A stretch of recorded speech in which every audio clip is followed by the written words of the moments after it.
record. And then on 3. 1, 2, 3. Alright guys, thank you for coming back to the How You Doing Podcast. How you doing? How you doing?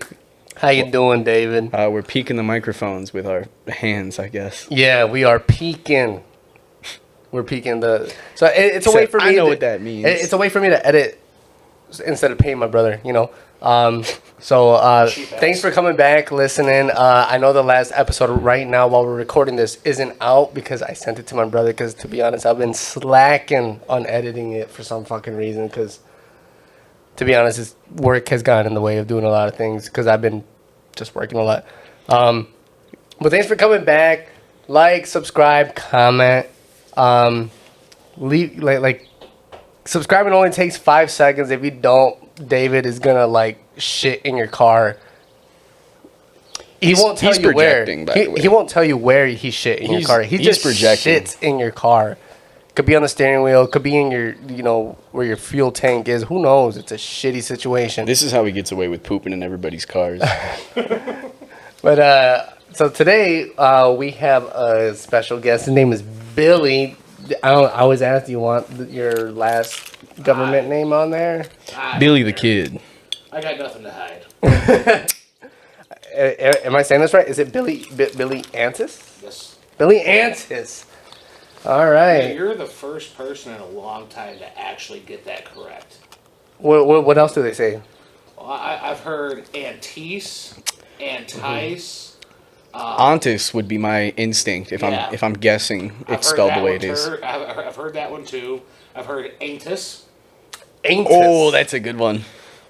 You shouldn't have even said that out loud. Yeah, no. Oh no. Hey, easy there, Bonesaw. The nickname man admits that people called him Antis. But so I always ask, what's the topic for the guest to talk about? Last podcast was kind of everywhere. You could talk about drunken spills. Yeah, right off the bat. That's what comes to mind for me. We could talk about what Billy wants. What do you want to talk about, buddy? What's your topic for right now? Just to ease into it. We'll do a quick, easy one. I'm sorry, David. This is gonna kind of exclude you a little bit. You might think.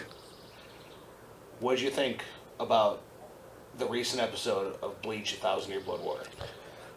Oof, 1,000 Year Blood War, Bleach. I haven't heard you mention Bleach in a minute. I told Billy that the new episode came out yesterday. Oh, so you have been watching? Okay. Oh, I've been watching. To be honest, I think Ashita. Also, spoiler warning. Ashita, he's a bitch. He's a bitch. You know how many times his ass has gotten saved by the Soul Reapers?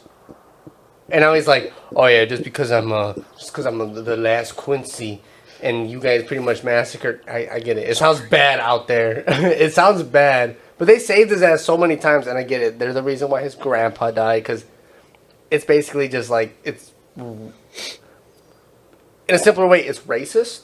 They're being racist towards Quincy's. Quincy's don't like Soul Reapers, so Yep. But yeah, fuck you, Quincy.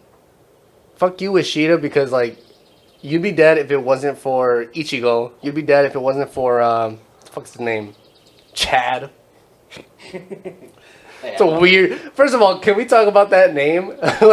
Yeah, my name is Ichigo. My name is Ishida. And then you have all these other anime names, and then it's I'm Chad. That sounds about right, actually. Yeah. Literally, you have all these legit names. Japanese names. And he's Spanish. He's Spanish. He's Mexican Spanish. So I'm Chad. Yeah. So he's a Mexican in Japan named Chad. Yeah. One of the whitest names out there. It embodies his whole character. He's not supposed to be there and doesn't care. Yeah. Right. I mean, he is one of my favorite characters just because he has that I don't give a shit attitude. I'll admit, another thing that about the newest episode is it picks up right away. You don't. It leaves it on a cliffhanger, of course, and you're ready to watch the next episode. Which to be honest, with Bleach, I've kind of with the previous stuff, other than when it got to the main antagonist, I was like, oh yeah, whatever. I'll watch it tomorrow. When it got around that time, I'm like, I gotta watch the next one. That was the only time I know an anime is good when it makes me. I'm watching it, like, and then they go, oh fuck, for the next episode. Like when like the hype is there, and like I literally jump on my seat. I'm like, oh fuck yeah! I'm like talking, I'm like saying shit, and I'm like I'm by myself watching it on my phone. But like that's how I know an anime is good when it's like doing. But yeah, another thing is, can we talk about the power scaling in Bleach? It's kind of not there. Yeah, it's like I've been training for years and years, and then it's like. At least in Dragon Ball Z, it's kind of there. Yeah. What did you think, though? What did you think? See, personally, I love the episode. It was great. And mainly because I read the manga. Oh, so you're already ahead. Yeah, so we're about to get into one of my favorite parts of the whole saga. And it's supposed to go on until, I think we're getting 6 months straight of Bleach. Yes. So 6 months. They literally broke the manga into 2 pieces to do this. That's why the first set of episodes from last year was just a setup for them to do hard work, overtime. We got to get this shit out. It was the part 1 and showing them like, oh holy shit, like who the fuck are these guys? Like they just kicked our asses. Yeah. Right? And it sets up to this just amazing story and battle. Just insane. I'm ready. I'm all in, dude. I'm not going to spoil anything for you. Oh, yeah, please don't. Don't be like Corey. Don't be like Corey. All I can say... Yeah, fuck you, Corey. Suck a gay, idiot. All I can say is where that episode ended at. Come next episode, buckle up. Oh, fuck. And I'm talking buckle up tight. I'm talking 5-point racing harness. Buckle up. You know how fucked up it is? He said, get your fucking diaper on, bro. Okay. Yeah. So I was watching Bleach on not Hulu. It was either Crunchyroll or Funimation. It was on Funimation, and they kept it PG. It would have some blood here and there. I didn't know that was different from the manga. Oh yeah, dude. The manga is gruesome. Different. It's bad. So I'm like, now that Hulu took over, I'm just like, PG-13. I can't wait. And then literally the first like scene, not like a few scenes later, is like shows like a girl like fucking hanging, like dead, blood dripping. I'm just like, what the fuck am I in for? And everybody... I give props to Hulu for having some pretty...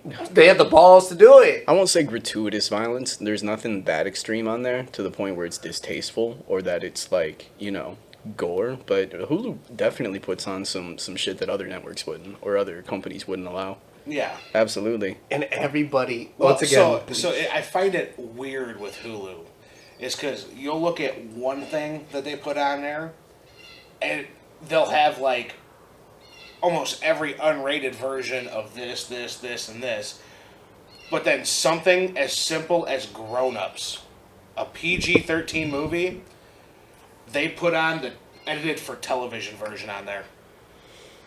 I almost wonder if it has to do with the either the licensing for the unedited version or the appeal of one versus the other. Because I think some movies have a target audience that are looking for that unedited version. In other movies, like Grown Ups, I'm not saying that, I'm not trying to say anything about the audience, but it's probably not hardcore cinemaphiles looking for that uncut Grown Ups experience. It's like families that want a family movie experience. They want that PG-13 physical gag, toilet humor kind of thing. For that, at least. For that movie. But a lot of other ones, Hulu will put that uncut version up. But see, I hate it because it's like... So Grown Ups was already like a very not dirty, just kind of regular Adam Sandler family. Yeah. It's new family Sandler. Fun comedy. Yeah, exactly. And I feel like they probably felt like they had to tailor that to a point where nobody accidentally pulled up the uncut grown-ups and was like, "What the heck? I thought this was." I'm talking the uncut grown-ups. Oh yeah, Yeah, so it was never bad. But the edited for TV, there's like certain things that they took out. Like they won't say balls; I they'll knew say what it something was. else. I knew what it or- was. I knew Yeah, it. it's like just stupid little things like that. Yeah. And like, so it was an edited for TV version where certain jokes were said a different way. Yeah, they change a lot. And it like, the movie is just, it's like 15 minutes shorter. And to me, it's just dumb. Yeah, that probably has to do something about Europe, because I know Disney Plus, I was reading recently that Disney Plus is like the major streaming service in other countries, especially in Europe, where Disney Plus is where people watch a majority of their content. And for them, extreme is like somebody being stabbed, not to mention, Yeah. you know. So they don't put much on there, they don't allow much on there, because a lot of the content conforms to these pretty strict content guidelines that have to be uniform throughout the European Union, I think. Like, their content guidelines over in Europe kind of suck, because if any country, you know, doesn't like something, it might wind up being blocked in the entirety of the EU. Yeah. Yeah. That's why VPNs are Yeah. huge. Yeah, But it's like weird, because then they have Grown Ups 2 on there. Ooh, I haven't seen it. Is it good? Is it good? It's I heard. I saw one scene. They get in a fight. So Grown Ups 2. So whereas Grown Ups 1 was where Adam Sandler was having more of that, like, 8 Crazy Nights, more family, fun, wholesome kind of comedy. yeah. Grown Ups 2 kind of goes back to a more raunchier version of Adam Sandler comedy. And, like, really goofy slapstick, like Happy Gilmore. Little Nicky type of thing? Yeah, Little Nicky, Billy Madison kind of. I remember seeing Little Nicky when I was a kid. I'm like, why does he have boobs on his head? And Yeah. like, I want to see. But it. yeah, so you're going back to that kind of comedy with Grown Ups 2. And they just have the normal theatrical version of that on there. But Yeah. they have the edited for TV version of the first movie. Like, It's the same thing on Spotify. You'll notice, like, there's a lot of songs on there that have the uncut or unedited or explicit versions up, but there's some music that randomly, they don't have that on there for whatever reason. yeah. Yeah, Yeah. I think it's like a licensing issue, especially with older stuff. The older the multimedia, the more it seems like the tighter the grasp that these companies have on the licensing, where they won't allow you to play it unless you pay some massive, massive fee. And they get petty enough where they will differentiate between the explicit version and the non-explicit version. Because I'm sure there's some streaming service that has the unedited version up, and they don't want anyone else to be able to air that. Right. Yeah, somebody probably sniped that and was like, "Oop, no, we want that one. We're paying for the licensing for that," and then Hulu pays for the licensing of the other version. Yeah, All right. So I asked you a question when we were in the lab, and you talked about the ghost people. Not ghost people, but like the shadow people. Mm-hmm. And like you believe in them, and like I asked you a little bit, and you started telling me a story. But like, one, I believe in shadow people. Do you believe in shadow people, David? tell me what you mean, like doppelgangers, or No, like actual like dark figures that only stay in the dark, and they look at you, and then like, they do their own thing. And, like, and they seem scary, but like they don't do anything. They're harmless. They're dark shadow people. what are they then? They're just Essentially, they're like a type of ghost. okay. Yeah, I So guess. Are they like So it's like a slight physical manifestation of a ghost. Those are about to be my exact words. Is it like a physical manifestation? Yeah. Okay. And do they have the ability to disappear, or are like they can just vanish? Yeah. So So pretty much a lot of them, especially a lot of the ones you see caught like on video, is like someone will see them and they'll start going towards them, and then you'll see the shadow figure just like dip back behind the wall, and they come around the wall, and it's just a corner Yeah. in a hallway. And it's gone. There's no doors, no windows, nothing, nowhere for anything to go. Yeah. Unfortunately, I don't believe in anything that I have not physically, like, personally seen, or I have not observed to be, there, right? And the reason for that is specifically because I hate to say it, but we're now in an age where you cannot believe anything you see. With the AI and with the editing that people can do now, especially because recently, like one thing I've been fascinated by recently is these weird videos that go viral on social media, and all of a sudden all the comments are like, yo, look at this, look at that, look at this part of her hand, look at that part of his hand, and it's people trying to point out why this video was probably made by AI. And the scariest part is you really almost can't tell because of video artifacting, because of the way that sometimes cameras capture specific regions on lower fidelity cameras or lower quality cameras. The pixels get, what's it called? Rationalized, I guess, by the camera in a shape that makes the most sense. Especially in older videos that are pixelated, you'll see this, like shapes appear that are a result of a combination of the colors or patterns or something that collide in a specific part of the frame. And they just so happen to make a fucking person. No, and that makes noise. Well, here's my point, is that in videos like the ones you see where everyone's debating in the comments whether or not this video was made by AI, you'll rewatch. Are these recent videos? Because Yes. I'm talking about like maybe like 5 before the whole AI thing. Okay, when we get to the Matrix, we'll get to the Matrix. But special effects have always existed, Oh, I know they have the movies, right? but I'm just saying like. And a lot of special effects artists or animators or video editors kind of... So you never had any scary, spooky stuff happen to you in real life other than just watching stuff that is scary or that you have searched up? Yeah, I've never had a paranormal experience. Never. What about you, Billy? Wait, hold up. I will say, I remember one, but it was when I was little, and so I chalk it up to me misremembering things. Part of the reason How old were you? Don't even remember. Maybe 6 or 7. Oh, that's plenty. Either way, I think that the human mind fools itself and convinces itself of things that aren't true all the time. And therefore, there's a lot of times where I'll see something that doesn't make sense or I don't quite understand and assume that it's probably just a shortcoming on my part. It's a lack of understanding on my part. It's the fact that I can't make sense of it that causes me to feel this anxiety or this, alarm, because again, it's an evolutionary instinct to be afraid of things you don't understand or things that you aren't quite sure what they are, right? The rattling in the bushes, the figure in the dark, what you see out of the corner of your eye. It's an instinct we have to fear that because we don't understand it. Yeah. We don't know what it is, and so it must be something that is worthy of fear. Yeah. But point of all this being is that Almost fell asleep there. God fucking damn. Nowadays with video, it's alarming with the fact that you can't really tell what has been edited and what hasn't. You can't tell when this video is AI generated or when it's not. With voices, I mean, I'm sure there's ways to tell, obviously. We're not stupid. We can tell the difference between an AI recreation of somebody's voice. But I don't know. It's only going to get more advanced. It's only going to get harder to tell. It's only going to become more widespread, and before you know it, eventually anybody will be able to upload a video of anyone they know saying whatever they want. Eventually. It's gonna get crazy to a point where you really will not be able to trust anything you see that is digital. Wild. Don't forget the digital. Billy, tell us your story, buddy. Tell us your spookies. I've got a couple of them. You met Casper? Is he friendly Casper. like everybody says he is? I met Casper. He wanted a cigarette. I've never met Casper, but I have met a friendly ghost. Right. And it was actually my buddy's grandfather. Your buddy's grandfather? Yes. And you're positive it's we your are buddy? 1,000% positive. And why is that?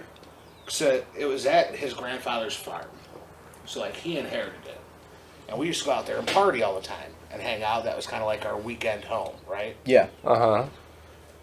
So we would start drinking, and his grandfather was the kind of person that, I don't care if you drink, but don't drive. Okay? Yeah. And so we always had a bowl set up in the kitchen, like everybody's keys goes in here. Yeah. Well, one night, all of a sudden, we're like, oh, we should send so-and-so on a McDonald's run. They're sober, right? We go to the kitchen, the bowl's gone. Ooh. So everybody's keys are just gone. No fucking clue where they're at. Searched for hours. Couldn't find them. Finally said, fuck it. We called somebody else like, hey, if you're coming out, stop at Mickey D's. We'll give you money. Yeah. So, next morning, we wake up, the bowl's back on the fucking table. And Grandpa swears he didn't do it. Grandpa wasn't alive. Oh, okay. He's dead, bruh. Yeah. Okay, but for like weeks up to this happening, because that was kind of like a new rule we made. Like if you come out to drink, keys in the bowl, you're staying. Mm-hmm. Right. We That's a kept good rule. seeing a shadow figure like in the barn, walking back and forth, like up and down the stanchions, like someone was checking on the cows. Even though there's no cows there anymore, but like that would have been something. It was No about cows. the same time of night, every night that his grandfather would have went out to the barn. Okay. And then all of a sudden that started happening. So then one night we're like, somebody's got to be fucking with us. Somebody's got to be messing with us. So we didn't invite anybody out. It was just the normal 6 people. We all put our keys in the bowl, went to the other room, and we didn't leave the room for 2 hours, all 6 of us. Nobody came, nobody left. And we would know because the lights from the driveway would come right into the living room where we were at. Yeah, and you guys were the only 6 there? Only 6 there. Okay. Like, we watched a whole ass movie and goofed off. And then we're like, all right, let's go see if the keys are there. Came back, the fucking keys weren't there. Shit. Yeah. That's scary. All 6 of us stayed in the... None of us left the room. No, I mean, and if I had an experience like that, I would probably feel very differently. Yeah. It's just, I never have. I don't know if it's because I'm unfortunate or fortunate. Maybe it's because I genuinely don't have any convictions about Sexy. any sort of spiritual deities or any sort of like supernatural forces. Right, yeah. I don't think they exist, and therefore I've never seen the evidence. It's Well, like are you also the type of person where, like, if something were to happen, you'd be like, let me scientifically figure this out. Oh yeah, Let me exactly. just put my That's the exact mind to. That's the exact kind of person I Pulls out a am. fucking 6th grade science textbook. And if I can figure out any way that it happened besides something supernatural, Occam's razor, probably that. That's how I am. I'm immune to ghosts because I simply deny their existence to a point that they can't affect me. See, like that's cool. I used to be like that too, just because I had never really had Yeah. an experience like that. And another thing that I definitely understand is it's so different hearing about it versus experiencing it, and that's why I don't discredit people or say that I think you're lying. You know what I mean? Because Yeah. it's like until you experience it, or You're a until it very happens. logical person. But I also understand that things happen. Unexplained things happen. There's so many mysteries that even historically we can't solve. Yeah. And all the logical explanations are exhausted. Crazy things happen. Unpredictable things. The 1 in 1 billion thing happens. I'm sorry, occasionally. David, but I rebuke you in the name of the Lord Jesus Christ. You rebuke me in the name of the Lord Jesus rebuke Christ. you. You're evil. And the Saint Mary? What? You fucking Catholic? Here, I'm gonna commit a sin right now. I'm gonna turn Roman on. Sexy noises. Once upon a time, I bought a Zippo because it was the stupidest fucking one on the counter. Like, it was the dumbest one I could see, and it made me laugh, so I felt obligated. I had to buy it. It just said, congratulations. On the side, congratulations. It was really funny. No context, no nothing. Just very basic, like, font. Congratulations. Yeah, see, I bought this one because I love like mythical creatures and stuff like that. Yeah, Mythical beast. So this is actually Cthulhu. the old one, yeah. Yeah, Cthulhu. with his original name, which I cannot pronounce, because I forget what language it is, but it's Cthulhu. Oh, I know what it says. Is it Gaelic? It might be Gaelic. I'm not entirely sure. I don't know 'Cause that much I forget. Oh, Cthulhu is either Gaelic or got is, it. It says, suck on my pee-pee. No, it does not. Especially It if definitely you are does not. 18 to the 35-year-old range. If older, That's your cat? please suck on my pee-pee. For some reason, I don't know. It just says it. I just fucking read it. Don't be upset. But all right. full disclosure, Roman does not know ancient languages, and he is bullshitting you. That's what it said. But All right, so thirsty. you actually brought some gifts to the podcast, and Billy also brought some gifts to the podcast. Yeah, we have all these fun little bottles set up. All these, Yes. just he wants us to taste test the bottles. Also, if you want to bring something onto the podcast, future guest. He said, "Stock my bar, bitches." No, not stock the bar, but like it could be paintings that we could hang up, decorative stuff. It'd be cool to just get a feel for the guests and stuff. Personally, I think Billy is gonna leave this one. Yeah, Just fuck with you. I'm leaving mine. I don't need bourbon in my apartment. I don't drink liquor, so Okay, well, that's all leave it you at for your- when you come right Yeah, back. leave it on the bar. Yep. We got a mini bar right over there. You could kind of maybe barely see it. That raises an interesting question, and I feel like Billy, you might know the answer to this. Does sunlight affect spirits like that? Yes. It can during the Summer. fermentation and aging process. Okay, so if it's already bottled, do you know what I mean? Because I know the sun will bleach a lot of things. Yeah, so typically you don't want to leave your bourbons or whiskeys out in the sun. The only way it's not going to bother it is if it was like a clear spirit. Yeah, I mean, even then, I almost wonder. I'd have to do some research if UV rays have any impact. I personally even believe on it does. Even on a clear spirit, it can somewhat kind of affect the flavor. Yeah, Yes, because yes. I mean, there's this thing called denaturing that exists in chemistry, which pretty much means when a large or complex molecule is exposed to anything that can damage it, whether it's heat or UV rays or radiation, it can become denatured. And we see this the most with proteins because proteins are usually folded a very specific way that need to remain at a specific temperature or in a specific environment to keep their pattern or their folding. But alcohol, you hear about denatured alcohol. It's like a non, I don't know if it's bioactive or if it's poisonous, but it's just an alcohol molecule that's been modified in a way that it's no longer ethanol. I personally believe that it does because beer, like if it's left in the sunlight, it that's why there's different so cases of beer. Like some are it's darker, some are certain- lighter. Like that's why Corona, you it's should stop certain- putting it in the sunlight. It's certain alcohols. So where it comes to most spirits, and with a spirit, that's something distilled. Yeah. Okay, it's usually not affected that much because the fermentation process has already happened in a cool, dark place, and then that fermented, say like for whiskey, for instance, it's a sour mash Yeah. or a rye mash has already been fermented, and then that's distilled to get the alcohol from it. Right. So you're leaving behind pretty much anything besides the alcohol in the distillation process. Exactly. Yeah. Whereas something like beer, wine, ciders, stuff like that. Yeah, that you've got is- tannins, yes. you've got sugars, It's a straight just fermentation. There's no distillation whatsoever on it. That's why like wine cellars are usually in basements. and that makes Yeah. a lot of sense too as to why spirits are a lot of times cheaper than beer, because with beer the whole mixture has to be has to taste good, has to be formulated, has to have a nice mouthfeel, blah blah blah. But with spirits, you can pretty much brew it from any quality grain you want, and Yes. then when you distill it, alcohol is alcohol. Which is also why, say like a beer, after X amount of time becomes skunky.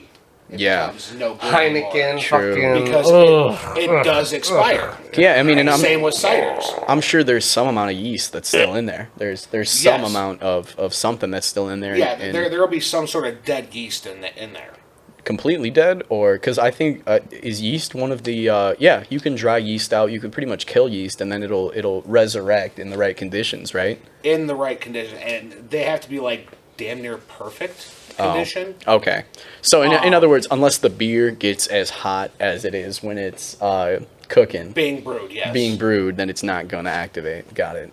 All right, so we're Learning a gonna- lot about alcohol. I like this stuff. It's fun to me. So Yeah, like, yeah, it's fun. It's a fun fucking topic. being as much as I love whiskeys, I've deep dove into whiskey Yeah. and the knowledge of it. Because it's chemistry. It's yes, a lot of also, chemistry. I love so then I love whiskey. from there, I branched off to other spirits, and then I also like to make mead and wine. Yeah, that's something you can do at home for fun. Then I deep dove into that, which is how I know when it comes to anything yeast related and anything that's distilled versus fermented, the environment it stays in has a major effect on it. Absolutely, yeah. All right, so you choose what we try out. What like you choose? These are Okay. your stuff, man. I was about to say that All really makes me want to try making like a mulberry wild strawberry mead or something. Because there's a forest preserve right by my house, and they got a lot of fun forageables there. Yeah, I have a YouTube channel I will hook you up with. Absolutely. Wait. Say that again. Say that again. Not blackberry. Mulberry. Because of why?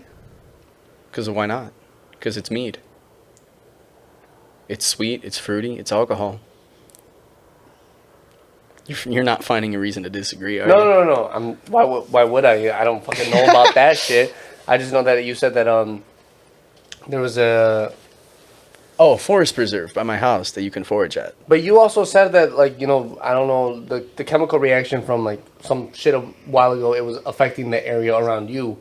And then, like, you know, it was on your grass and, like, all that. That's a fun topic. That didn't take effect to any of the chemical plant explosion that Yeah. happened right by my house.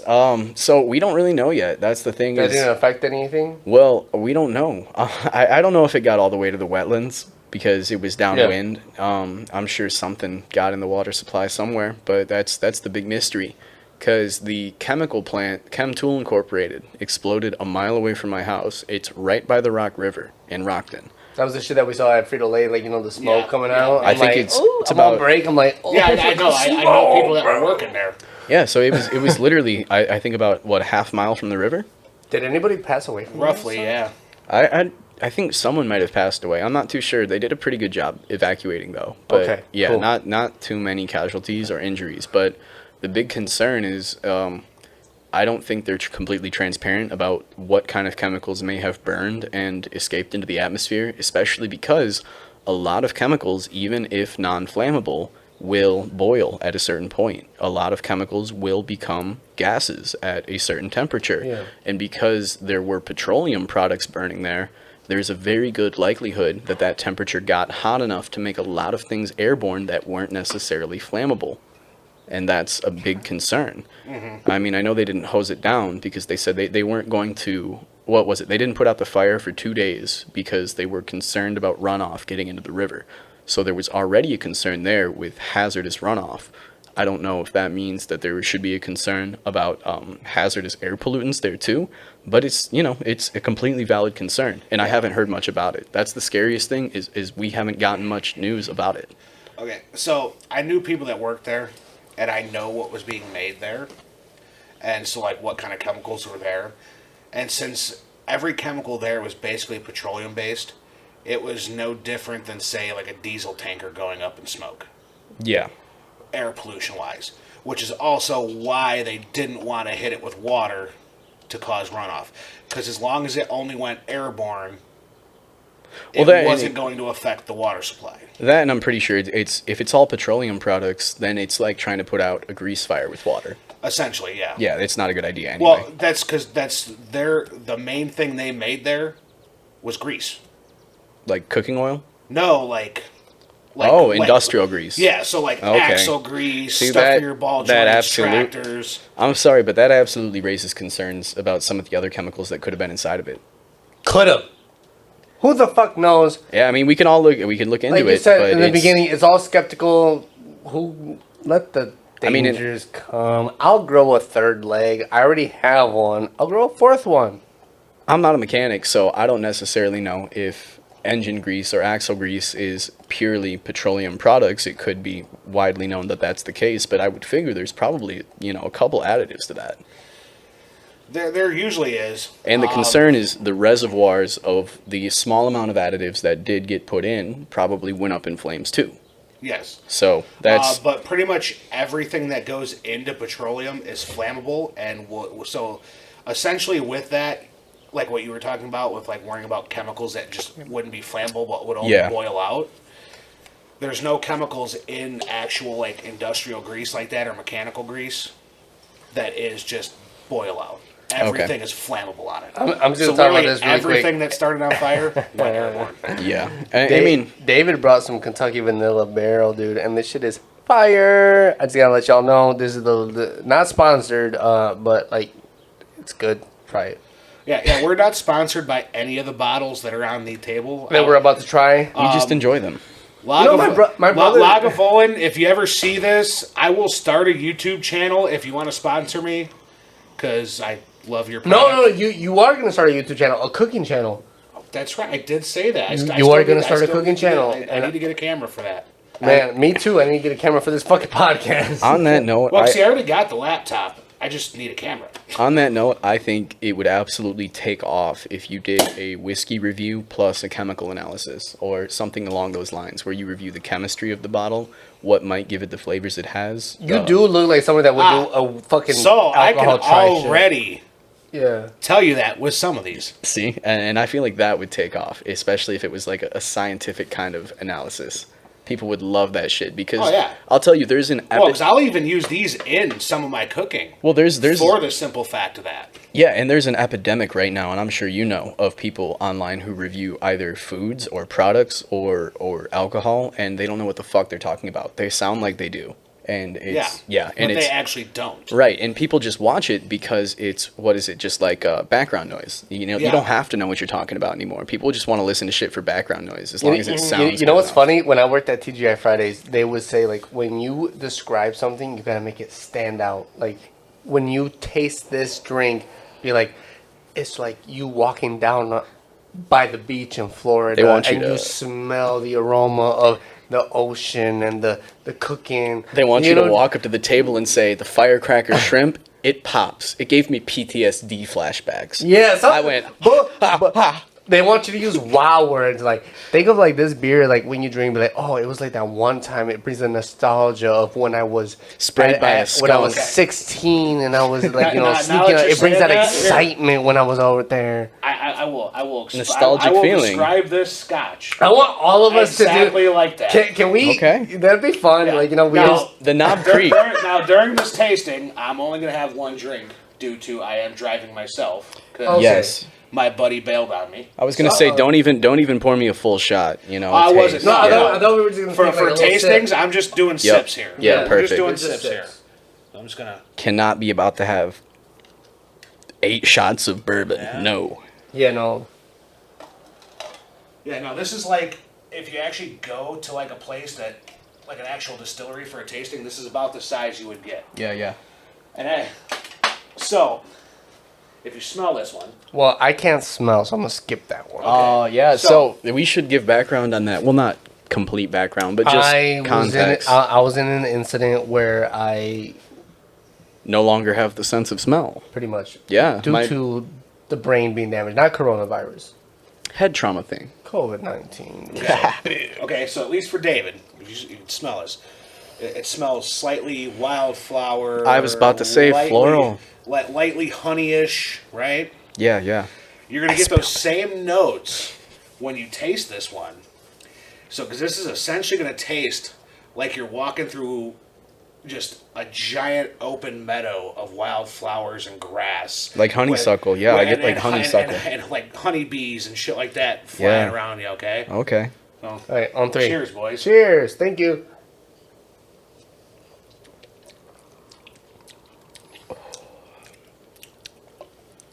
A little smoky too. Yeah. Yeah. Just a tiny Yeah. bit of Yeah. smoke, but then the sweetness after. Really makes your Absolutely. nostrils go. That's what Yeah. a good. Yeah, absolutely. So- That's a good one. That's really delightful. Almost like if you were in a cabin with a fire in a meadow. Yeah, Like you had a nice fireplace in a meadow, and you're getting all that in one. absolutely. That was good. That's Okay. actually really good. So now Fuck, I science. can't smell, but like that's good. So now the science behind it, Do it. because that is a Highland Scotch. Okay. So the reason it gets that flavor, it gets its smokiness, because every Scotch has a smokiness, because every Scotch is copper pot stilled, and they use peat moss as the heat source. So it gets that smokiness from that. Right. Now, the rest of those flavors come from the actual aging part. The environment a whiskey gets aged in affects its flavor. It does. It really does. Just letting y'all know. You can literally have the same exact mash. It just, that whole batch distilled out, put into the same exact kinds of barrels, put in different parts of the U.S., and they will taste different. I'm sure, yeah. It's crazy because from what I'm sorry to cut you off, but from what I remember, Jack Daniels, they would reuse the same barrels because they assumed that it would take stereotypically, they would think it would make the same taste. It would have that same dent. It would have that. And even if, you were to make that exact same thing the exact same way, if that same dent wasn't there in the barrel. Oh, even then, I'm sure it would taste different. Mm-hmm. Even using the barrel again is going to get more of that alcohol. It's going to dissolve more of the wood, the contents of that wood in the side of the barrel. It's going to penetrate deeper. And pro tip, if you're going to taste whiskey, dip your fingers a little bit in some water, have 1 or 2 drops up top, and all of the strongest parts are going to go to the top. So when you take your first sip, it's going to taste the strongest. Yeah, it depends on the whiskey, how you like it. Yeah. Yeah, so with most scotches, you do your tastings 100% neat. No drops of water, nothing like that. So just like we did it. Oh, yeah. But yeah. You can switch it around, wine tastes fermented. It smells like booty. But yeah, so that one being a Highland Scotch that is aged in the Highlands, which is primarily meadows full of wild grasses, wild flowers, honeysuckle, stuff like that. Yeah. And that's where it gets that sweet honey flavor. It's such a mild, floral. Yeah, it's such a mild, smooth flavor. Yes. He said laurel. I won't say it's not complicated, but it's definitely so palatable for even if you don't like whiskey. Oh yeah. If you're a beginner whiskey drinker, that is a perfect one to start with. And even if you're not, you can appreciate it. It's just yummy. Yeah. Highland Single Scotch Whiskey. Glenmorangie. Sponsored by. Yeah, you wish. Yeah, and this is this is actually 43% alcohol. Right? Wow. So you're talking you're 96 proof. This is a 96 proof whiskey that just went down smoother than an 80 proof Jack Daniels. Yeah. Absolutely. Yeah. All right. And on that note, we'll just knock the scotches out of the way. Let's knock the scotches. Okay. Michael Scotch. Now, this one, if I had to describe it in a place to be, this is going to be eating some sort of more on the bitter side of fruit. Okay. On the beach, next to the ocean, by a bonfire. Ooh, it's giving me... It's kind of like wine. It smells a little like wine. Mm-hmm. What is it? Now, when you say the fruit, is it kind of like unripened fruit? No, not unripened, but No, it would be like a ripened fruit, but something more on the bitter side. A little like rum. So kind of like when you get that. Yeah, I'm getting the rum sense. So the viewers get it. So think of definitely say island. if you threw that fruit on a skewer and cooked it on the fire quick and had a slight char to it. Think Caribbean. To where it's sweet but bitter at Caribbean. the same time. Caribbean. Think Caribbean. Think like rum, where it's cooked sugar, cooked pineapple. Yeah.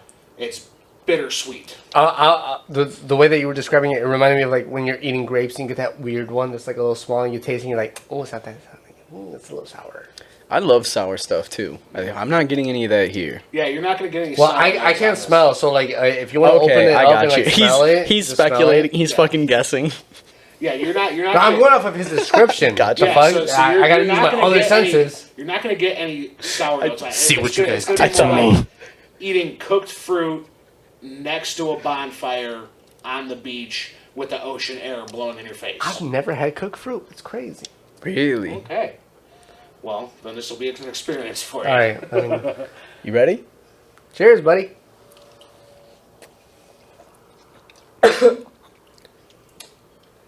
Yeah. Okay. This one you have to be a whiskey lover to like. I'm getting that Johnny Walker Green Label. Not gonna lie, it went down wrong.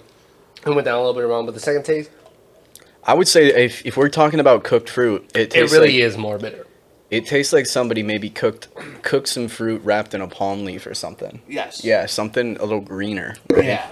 That is a lot bitter. And way more smokier.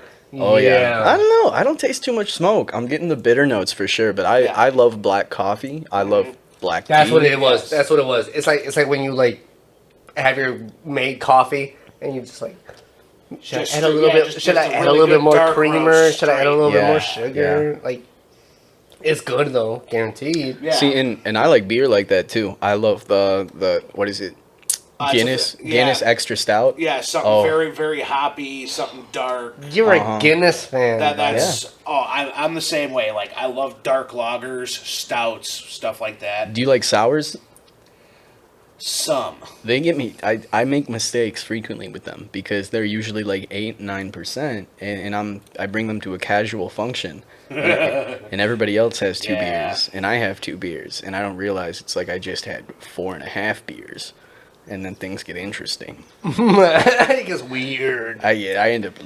I want to see you weird. You're never weird when you're drinking. That's because I'm nonchalant. I know.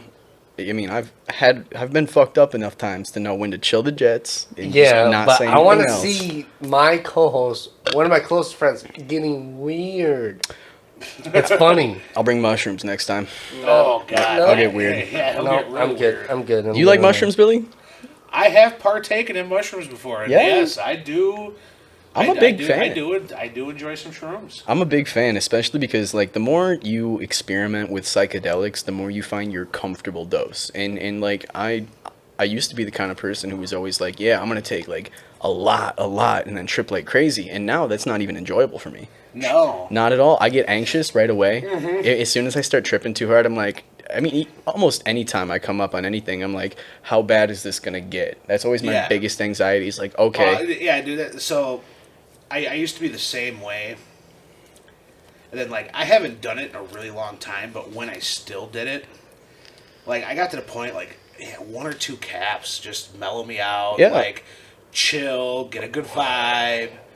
Maybe see some cool shit, depending on how strong the caps were. Right, yeah. You want to be, I think personally, I like that level where I'm feeling goofy, the walls are breathing, not getting crazy visual hallucinations or anything. I'm not too confused. I still know what's going on. I can still partake in the conversation. Yeah. And I'm not in a corner rocking like, sorry guys, sorry, I just need a minute. To where Sorry. if you could still, if you wanted to kick back and watch a cartoon, you could still enjoy it without freaking the fuck out. Yeah. I think, I wonder if I should tell this story in the podcast. I think I will. I just won't use names.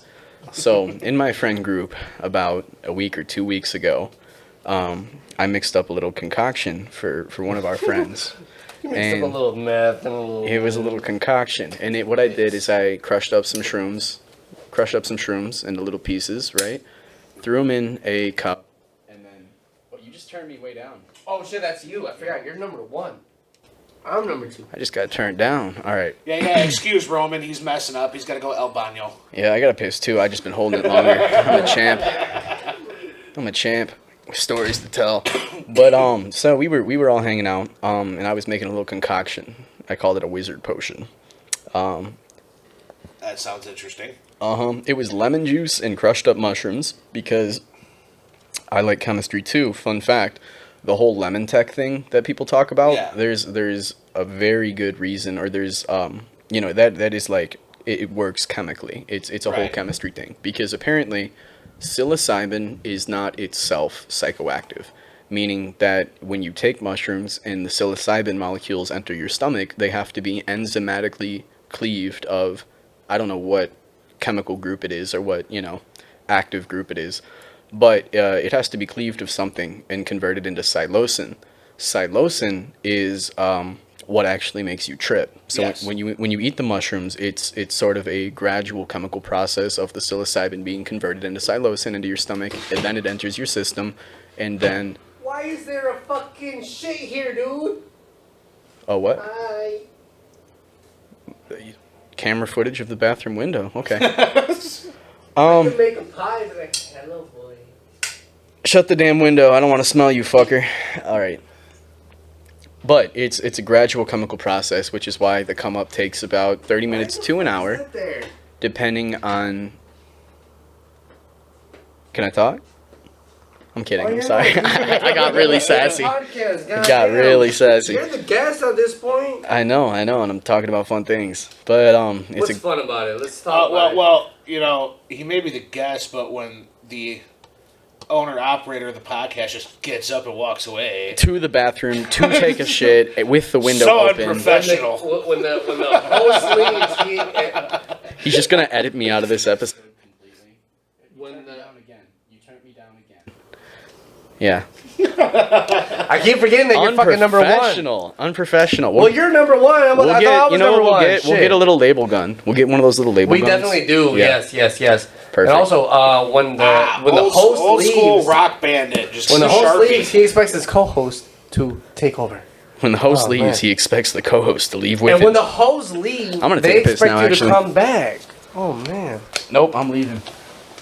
No, the hose. Nope. Yeah, you're right. Come back, baby. Nope. Look at him strut his stuff. He was strutting it. I swear. Man. Yeah, you don't want me getting up and strutting it. Man. I ain't trying to turn everybody on today. Do it.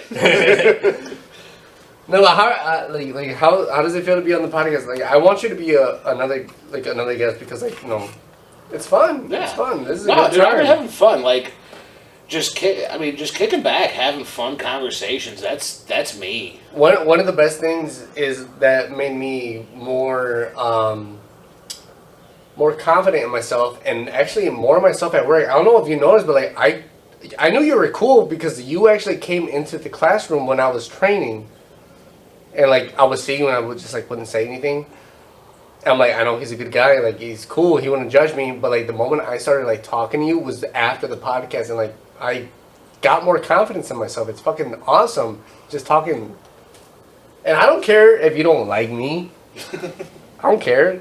I know who I am. You know what? Fuck you, Roman. I don't like you. Yeah, you know what? Goddamn vintage. Just shut up, get out this house, and strut your stuff so the boys get horny. And the women.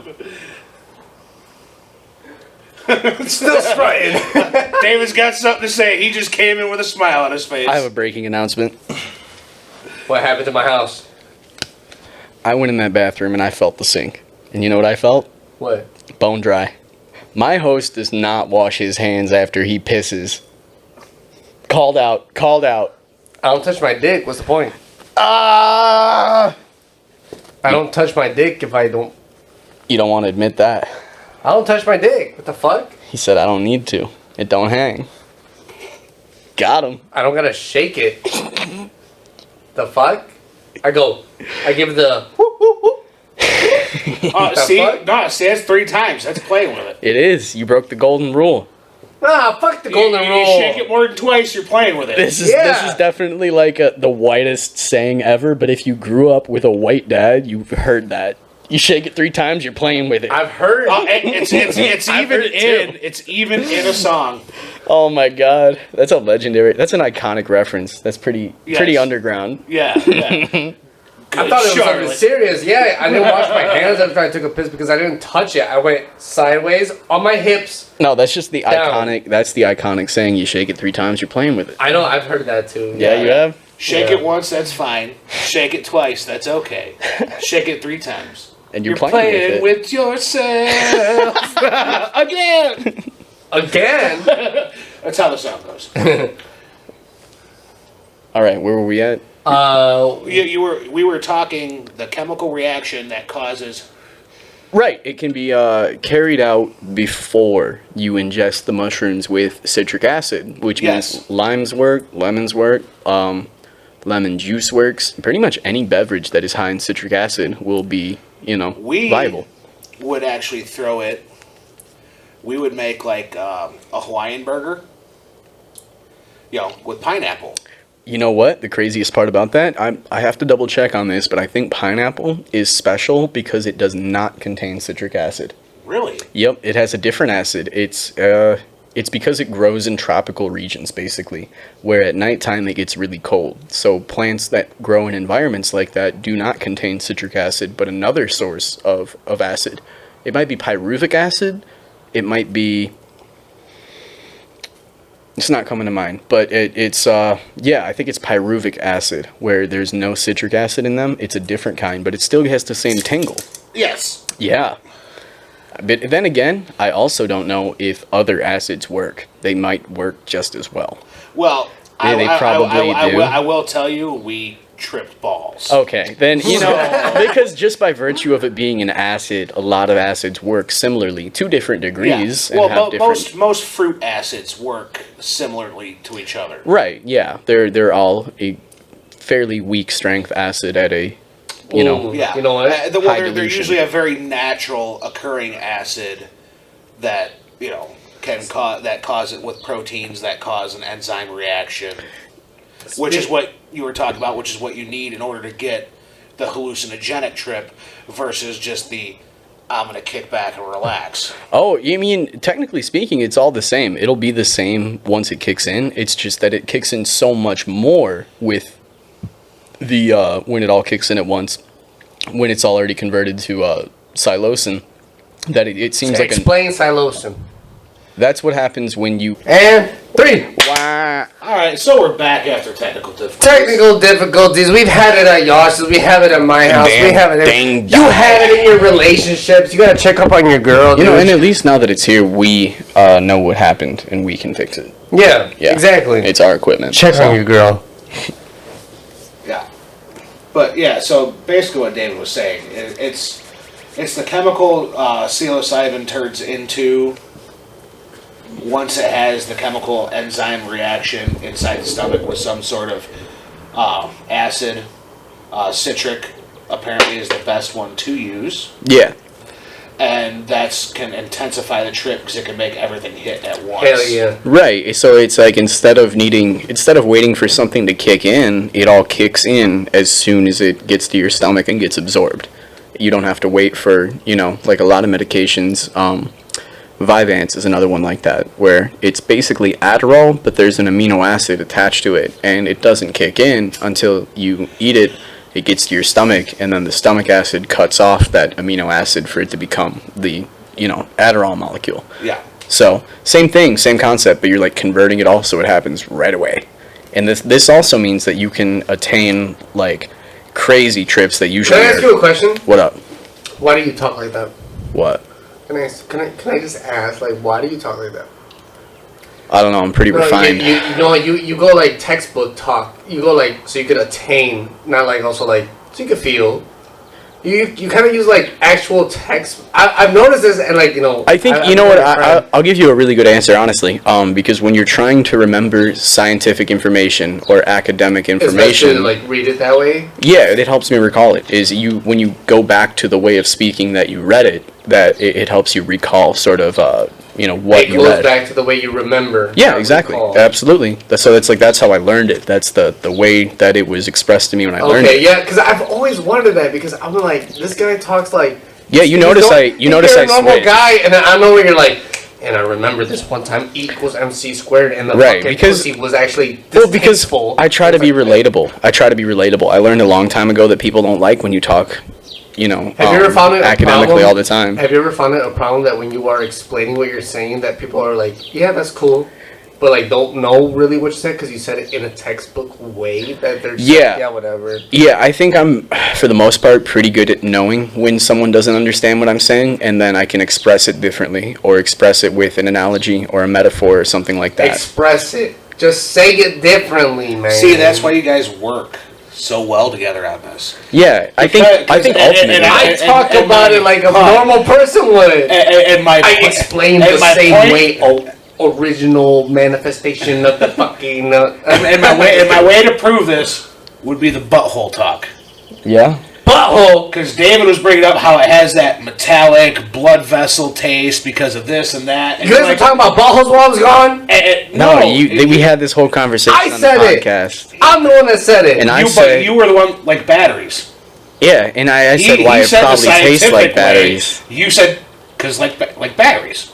Yeah. Yeah, I did say So it was it like works batteries, perfectly. yeah. So Right. You have the normal version that everyone's going to understand, where Yeah, he can give yeah. the more textbook And I think maybe answer for, say, some of your more educated viewers. Yeah, and that's down like on you, like for being like, you know, you're saying all these like logistical shit. I'm just saying like, I need to find out why he does that. No, I got you, and I'll say this too. I think personally speaking, when I'm watching any sort of educational content or any sort of scientific content, the biggest irk for me that makes it impossible for me to keep watching, and I have to go to another video, is when they dumb it down to such a degree that it feels infantilizing. Like there was a YouTube channel. What does infantilizing mean? It means makes you feel like a baby. They're treating you like a fucking Is baby. that what it means? Yes, infantilizing is You ever basically. autocorrect? Like, have you ever like checked up to make sure like whatever the words you say is actually means what it means? Yeah, I do that a lot. Actually, that's one of my biggest things I do when I'm using weird. big words is I Google it and make sure that I'm remembering and Do you using like the words using big correctly. words? Yes. Really? Yes, especially What? because I think sometimes words get lost to time. Words get lost Words to change. Not words just- have different meanings. Yeah, through not- time. not just Dictionary change. changes. That's why they come out with a new dictionary. but it's also every year. nice. It's weird. nice to have multiple ways to express the same idea. You know, like patronizing. I could have said instead. Well, that's It's- when a Yeah. yeah, isn't that when a thesaurus comes in handy? sure, and I fully. Thesaurus, dictionary. I fully support people using thesauruses, especially for writing, if it makes the writing come out better. I am not an elitist when it comes to writing. I'm not. I used to make music with my older brother, and I would use a thesaurus. I'm like, oh, Yeah. this doesn't rhyme. Let me see. No, and if it makes Oh, the music, shit. anything that makes the Cool music come means out swag. better, I support. But Well, I mean, that's literally why. So Eminem can sound so educated in a lot of his songs with a lot of the words he uses. yeah, he's so But that's crazy. why he's such a great lyricist, because he'll sit there and he will research. How can I express this differently with a word? Yeah, I think to properly use a word in the first place, you have to know what it means, read it in a sentence, and have a little bit of historical context, because a lot of times, again, there's words and rhymes that worked out in old songs that wouldn't work out now.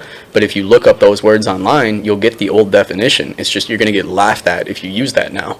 So you need three things, like timeliness, context, and you know, a general knowledge of what the word means. You know what's so crazy about Eminem? He was like, yeah, you can't rhyme anything with orange, but like if you say it in a different way, like orange.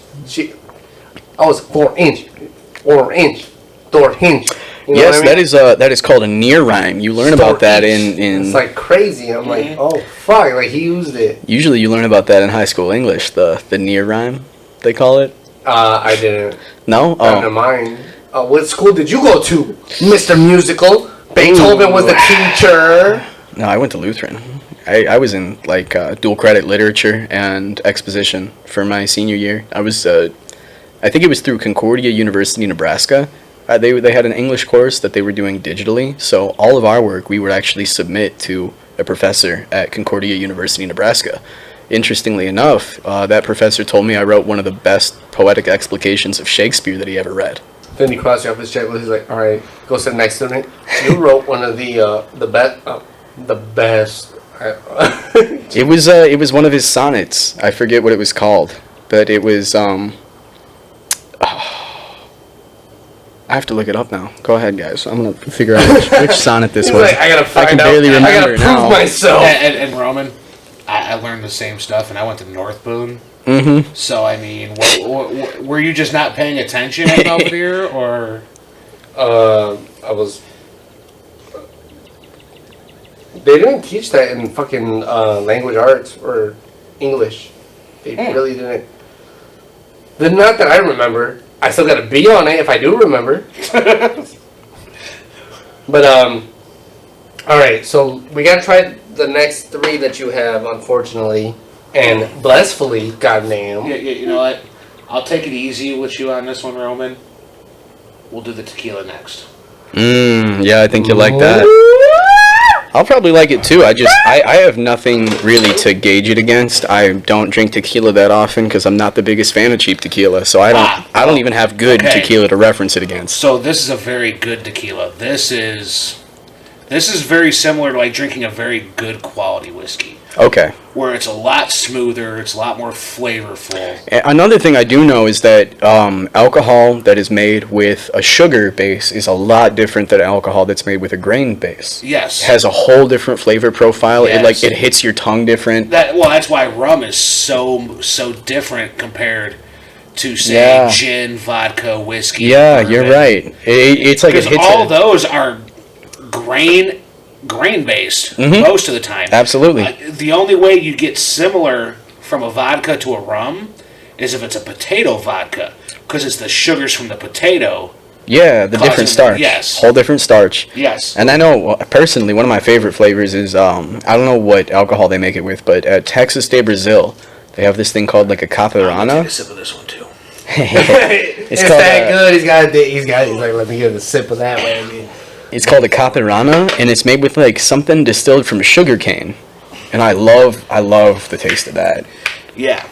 So if you love the taste of stuff that's like sugarcane style, Yeah. you're gonna love this. All right, I'm certainly hoping to. Because agave, when distilled properly, especially blue agave, gets a very, very similar to that sugarcane style flavor. Yeah, sometimes I cook with blue agave. I use that as a sweetener instead of sugar. Yes. Yeah. So if you like sugarcane style spirits, you'll love this. Yeah, a lot of similarities with that last Yeah. one. Yeah. So, you ready Cheers. for this? Cheers.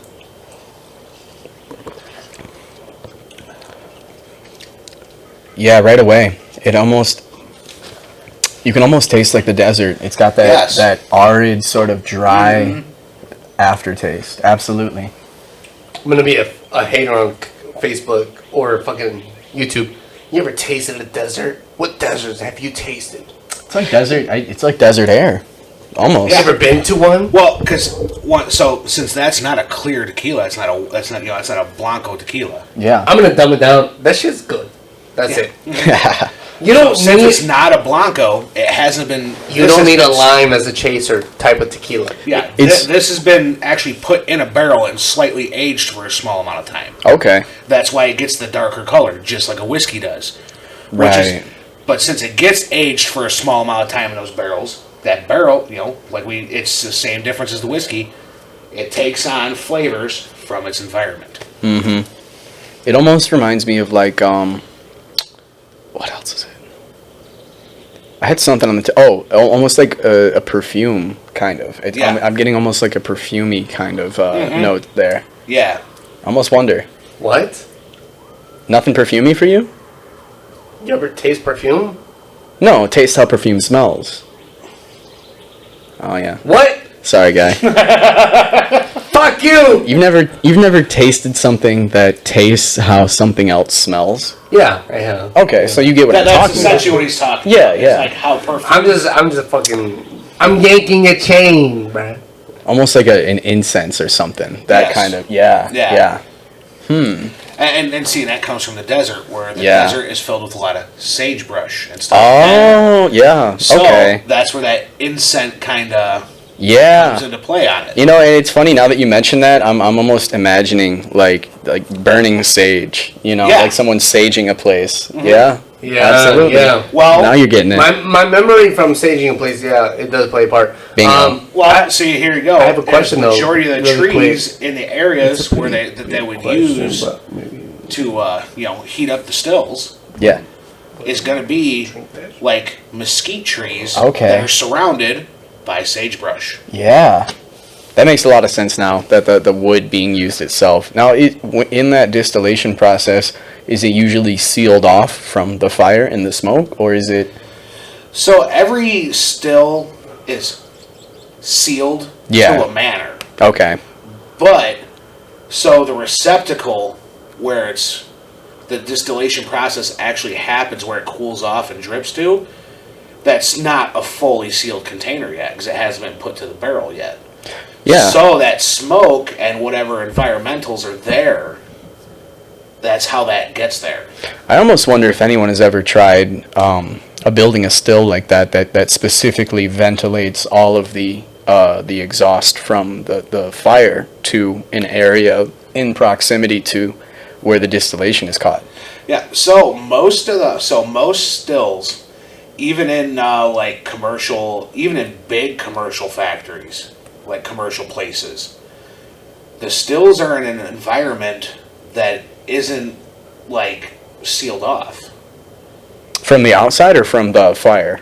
from the outside. Okay. So because they have to have a heavy ventilation if you're wood firing your stills. Yeah, I guess if you're distilling alcohol, you're going to have a lot of hot alcohol fumes in that area. So like in say for like the Lagavulin distillery in Isla, right? Mm-hmm. Their stills are in this giant room, like almost like barn-like.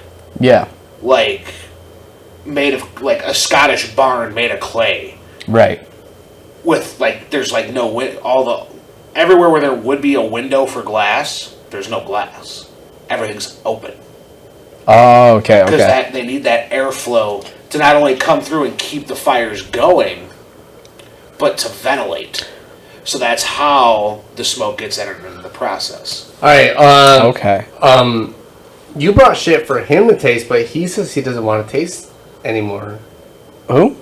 Billy. Oh, no, he doesn't have to. He already had them all three anyway. Yeah, oh, I really? drank all three of those, yeah. Yeah, he's already had them. Yeah, Basil Hayden's, that's probably one of my, that's literally either my number one or number two favorite bourbon. Shit, I'll tell you what, that'll be your present for appearing. You just take that home. Oh, no shit. Absolutely. Well, that sounds like a good plan. Yeah. I appreciate Wait, I want to taste that shit though. I was looking forward to that. Go ahead. I was looking forward to that specific one though. I will crack it open. Crack it open. I'll crack it open right now. I was like, all right, cool. We're gonna taste this, and this. Like, I want to taste everything. You know what? Actually, that reminds me, Roman. You can taste all the ones I brought. Yeah, I'll taste all of them. Did you want to try some of this? Of course. Yeah, I've never had it. And if it's one of your favorites. This is a special. Can't smell, but I mean. It's got a very, very nice nose on it. Yeah, a little sharper. Yeah. Just a little bit. All right, ready? Cheers, buddy. Cheers.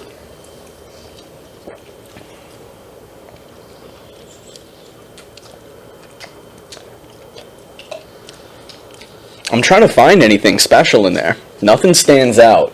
No. It really does. Yeah. It's so balanced and smooth. You're right. That there's nothing complex to it. No, not at all. What makes it one of my favorites. Absolutely. That can go down by itself any day. Now my other favorite, the one where I can't decide where 1 and 2 is between the two, is sitting right on this table.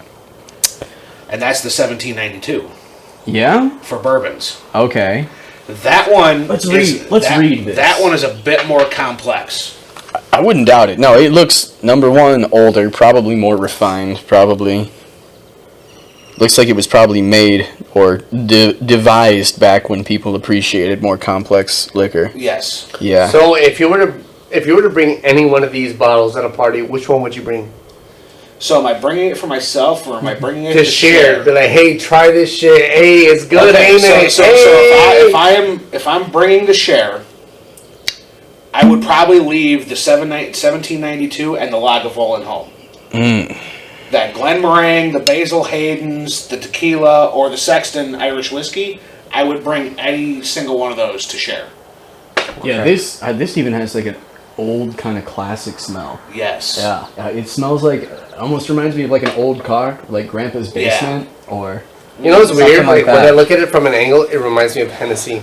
The Hennessy bottle. I'm like, oh, is that Hennessy? See, I'm not the biggest fan of Hennessy, but Neither am I. I'll never forget when someone showed me that you mix Hennessy and apple juice, and it's incredible together. Yeah, you barely notice the alcohol. It's dangerous level. Somebody showed me Crown Apple and ginger ale. And I'm like, oh, that's good. Okay, do you like cranberry juice? Yeah, I like tart sour stuff. So like I would do what you just did, but I would use ginger beer instead because I'll drink a ginger beer straight up. I love ginger. But now, okay, so do you like cran apple juice? Oh, apple is a tricky thing for me. If it tastes like apple juice, I'm okay. If it tastes like cinnamon apple, it's a little more favorable. If it's like a nice sort of sweet apple or like a apple pie. Have you ever had cran apple, where it's the cranberry and apple together? I can't say I have, but I don't know if I'd like it.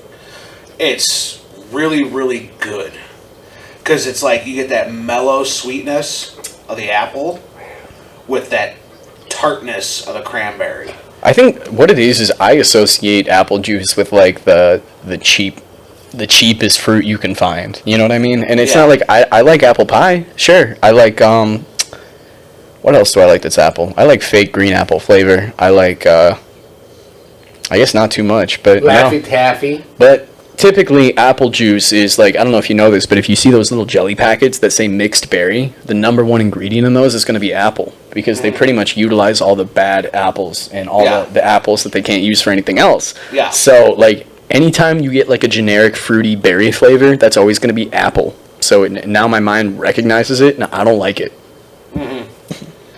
Well, because I was going to say, because he was bringing up the crown You did that apple. to yourself, though, to be honest. I do, with you. yeah, that's my whole psychological complex But with apples. if you mix crown apple with cranberry juice, it tastes almost exactly like Ocean Spray cran apple. Crown apple, yeah. Ocean Gate. Okay. He wants to talk about it a little bit. Whoa, what? Oh, I was going to say, so guys, I have this sub. Yeah. Like, and I could take you to the Titanic and show you for the low price of $100,000. It's a fucking. But I have to tell you that's the one-way trip price. It's a hollowed out water heater. You know what's fucked up? Like when they were signing the contract, I trust the water heater more. it literally said like death like 5 fucking times. Yeah. Yeah. No. Fun fact. But to be fair, most submersible tours that you take will have the same waiver. You know, and I think that's what's an interesting question to me is when is a death clause or a death waiver actually applicable? Because there's a lot of things. I don't know how much you guys know about contract law, but there's a lot of things you are not legally allowed to put in a contract. You know what I mean? I do remember when I was taking the Blaze and Buffalo challenge.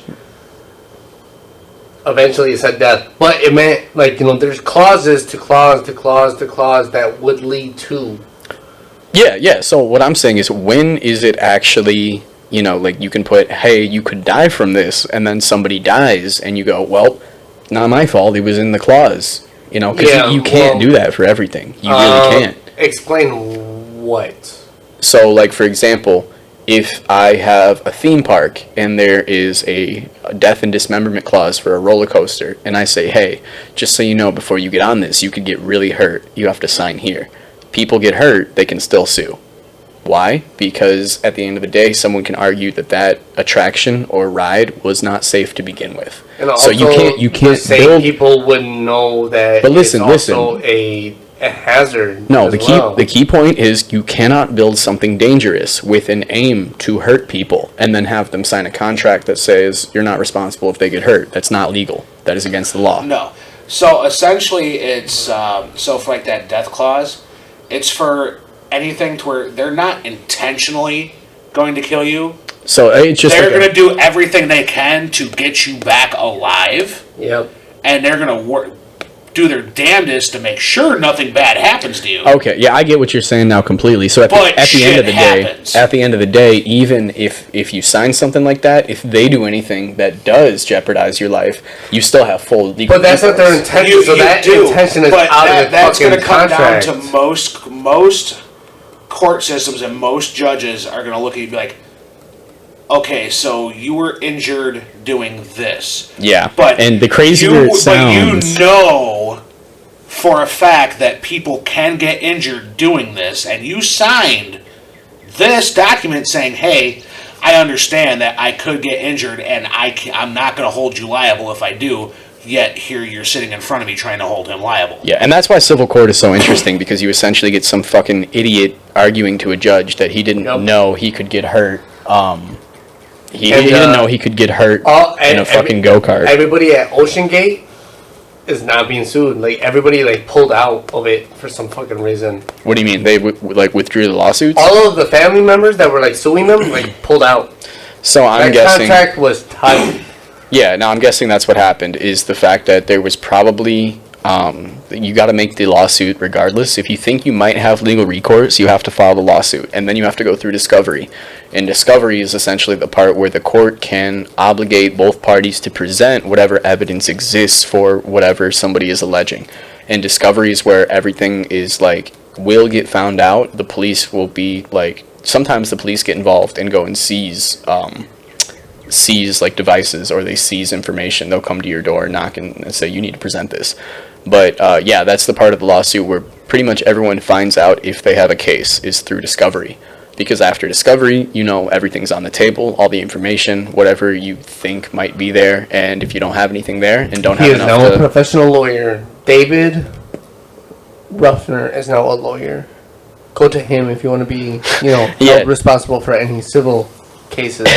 but discovery is the part where discovery all the relevant information is presented. Okay, let me fucking dumb it down for the people, okay? All the relevant information is presented. Pretty much, because I'm going through the fucking process. You ain't got to go through all that shit.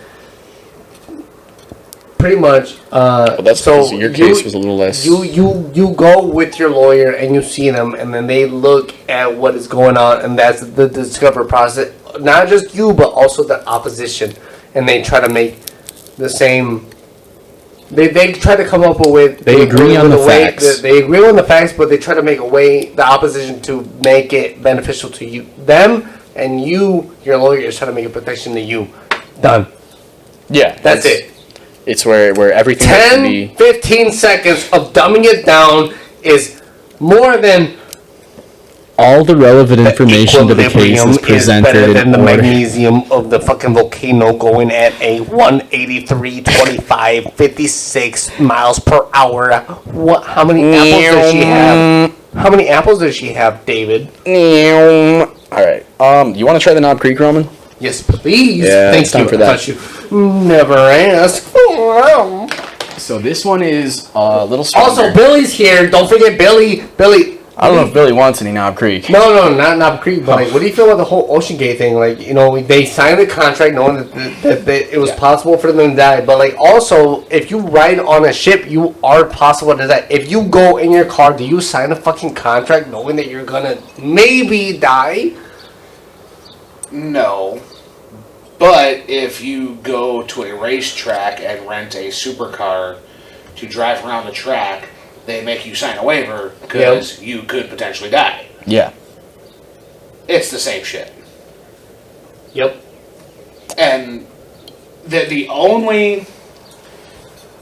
So, I don't understand why they pulled the lawsuits, because if it were me, I would have stuck with them. Right. Just for a simple fact that Same. Especially now that they're pulling up the pieces of it, they're going to be able to find out exactly what failed to cause the implosion. And if it has anything to do with what that engineer had told Stockton Rush was going to be the weak spot where it was going to something bad was going to happen with it, they automatically have a case right there. Regardless of signing those contracts. I heard that it's already been admitted on the part of I think the CEO. I don't know if he was the one that designed it, but he already basically admitted that he used materials he wasn't supposed to use, i.e. carbon fiber and titanium, which are both I forget what it was, but they're corroded by seawater. They can be eaten away by seawater and gradually weakened because what was it? The Titan? But like, can I ask, like, what is a time frame on gradually? Like, some things could be like gradually, hurt over time. Like, so that's going to be metal turning to rust and all that. That's going to be a mathematical equation that is dependent on the thickness of the metal, the rate of corrosion, the depth of the water. If you were to guarantee that on camera and on record, meaning. No, he said on camera, people told me I wasn't supposed to use carbon fiber and titanium. I did it anyway.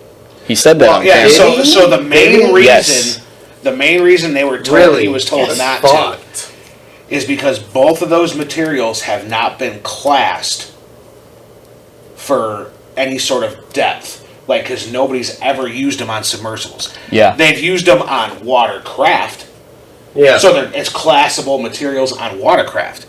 But it is not a classable material for a submersible. So, they can't be like, oh, well, this is a a Class A good to 600 meters material, or this is a Class F good to 4,000 meters material. It was experimental material. There are current experiments happening with the materials, right? Which is how he got the idea. And you know what's stupid is the guy probably could have made a shit ton of money if he, helped out with research of those materials. Yeah. All he would have had to do is send down an unmanned version, get research grants, and then report data. Yeah, and that's the fucking problem is that he had 3-4 people saying yeah, no, we don't condone this, but he's like, fuck it, we're gonna do it, bro. We're hard in the streets, bro. We're gonna go down there. No, he went down once and felt invincible.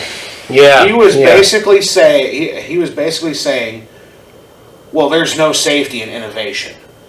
Yeah, that's what he said. That's like a commitment to die. Okay, yeah, that's what that is. Yeah, but nowadays innovation happens with drones. Right. They test materials with drones. Cheers, buddy. Cheers. Love it. Say it back, bitch. Ooh. This one's gonna hit a little harder, Roman. Just to warn you. Yeah, that's 100 proof. I'm not gonna take it till he says it back. To what? Cheers. No, you gotta say you love him. I love you, buddy. Oh, drink the fucking bourbon. But yeah, and so and to me, I think a better business opportunity with that would have been that okay. So right now, let me eventually. That makes whenever you bite into some It's like a mango with chili powder, yeah. That's what you're getting.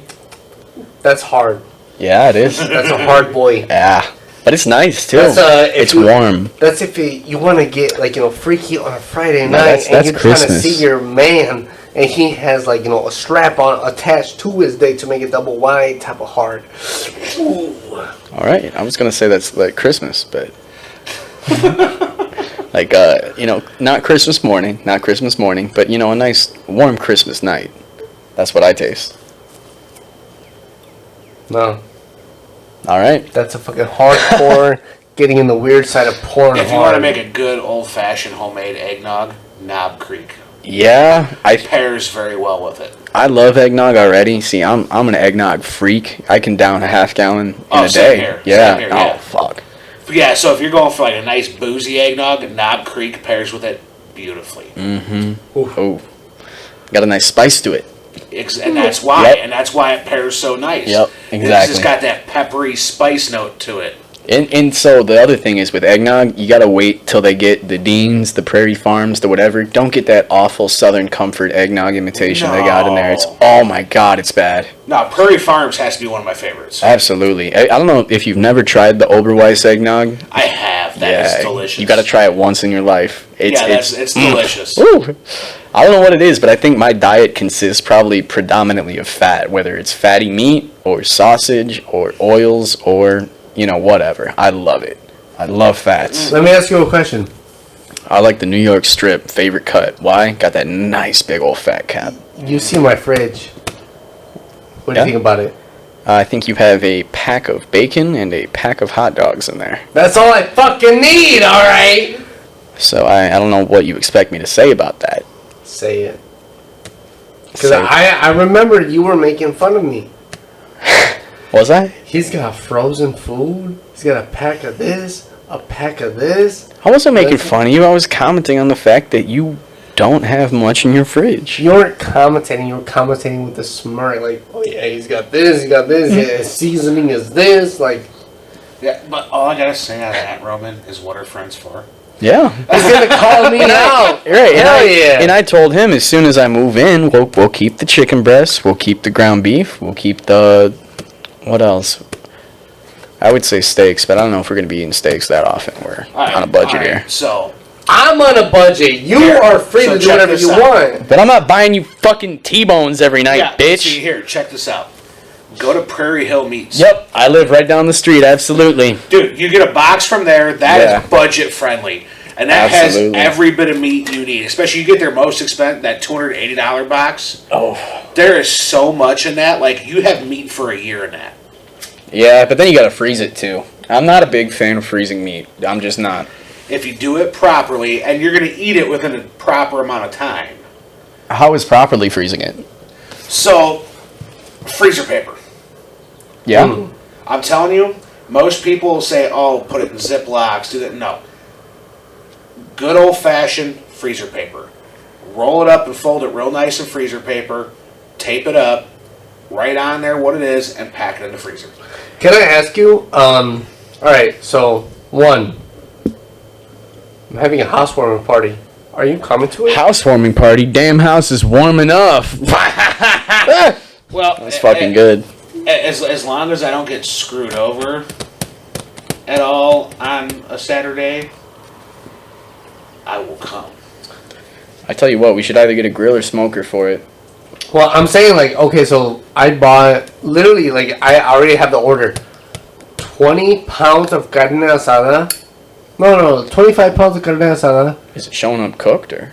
It's showing up pre-made, like, seasoned or whatever. Okay. So 25 pounds of carne asada, and also 15 of al pastor.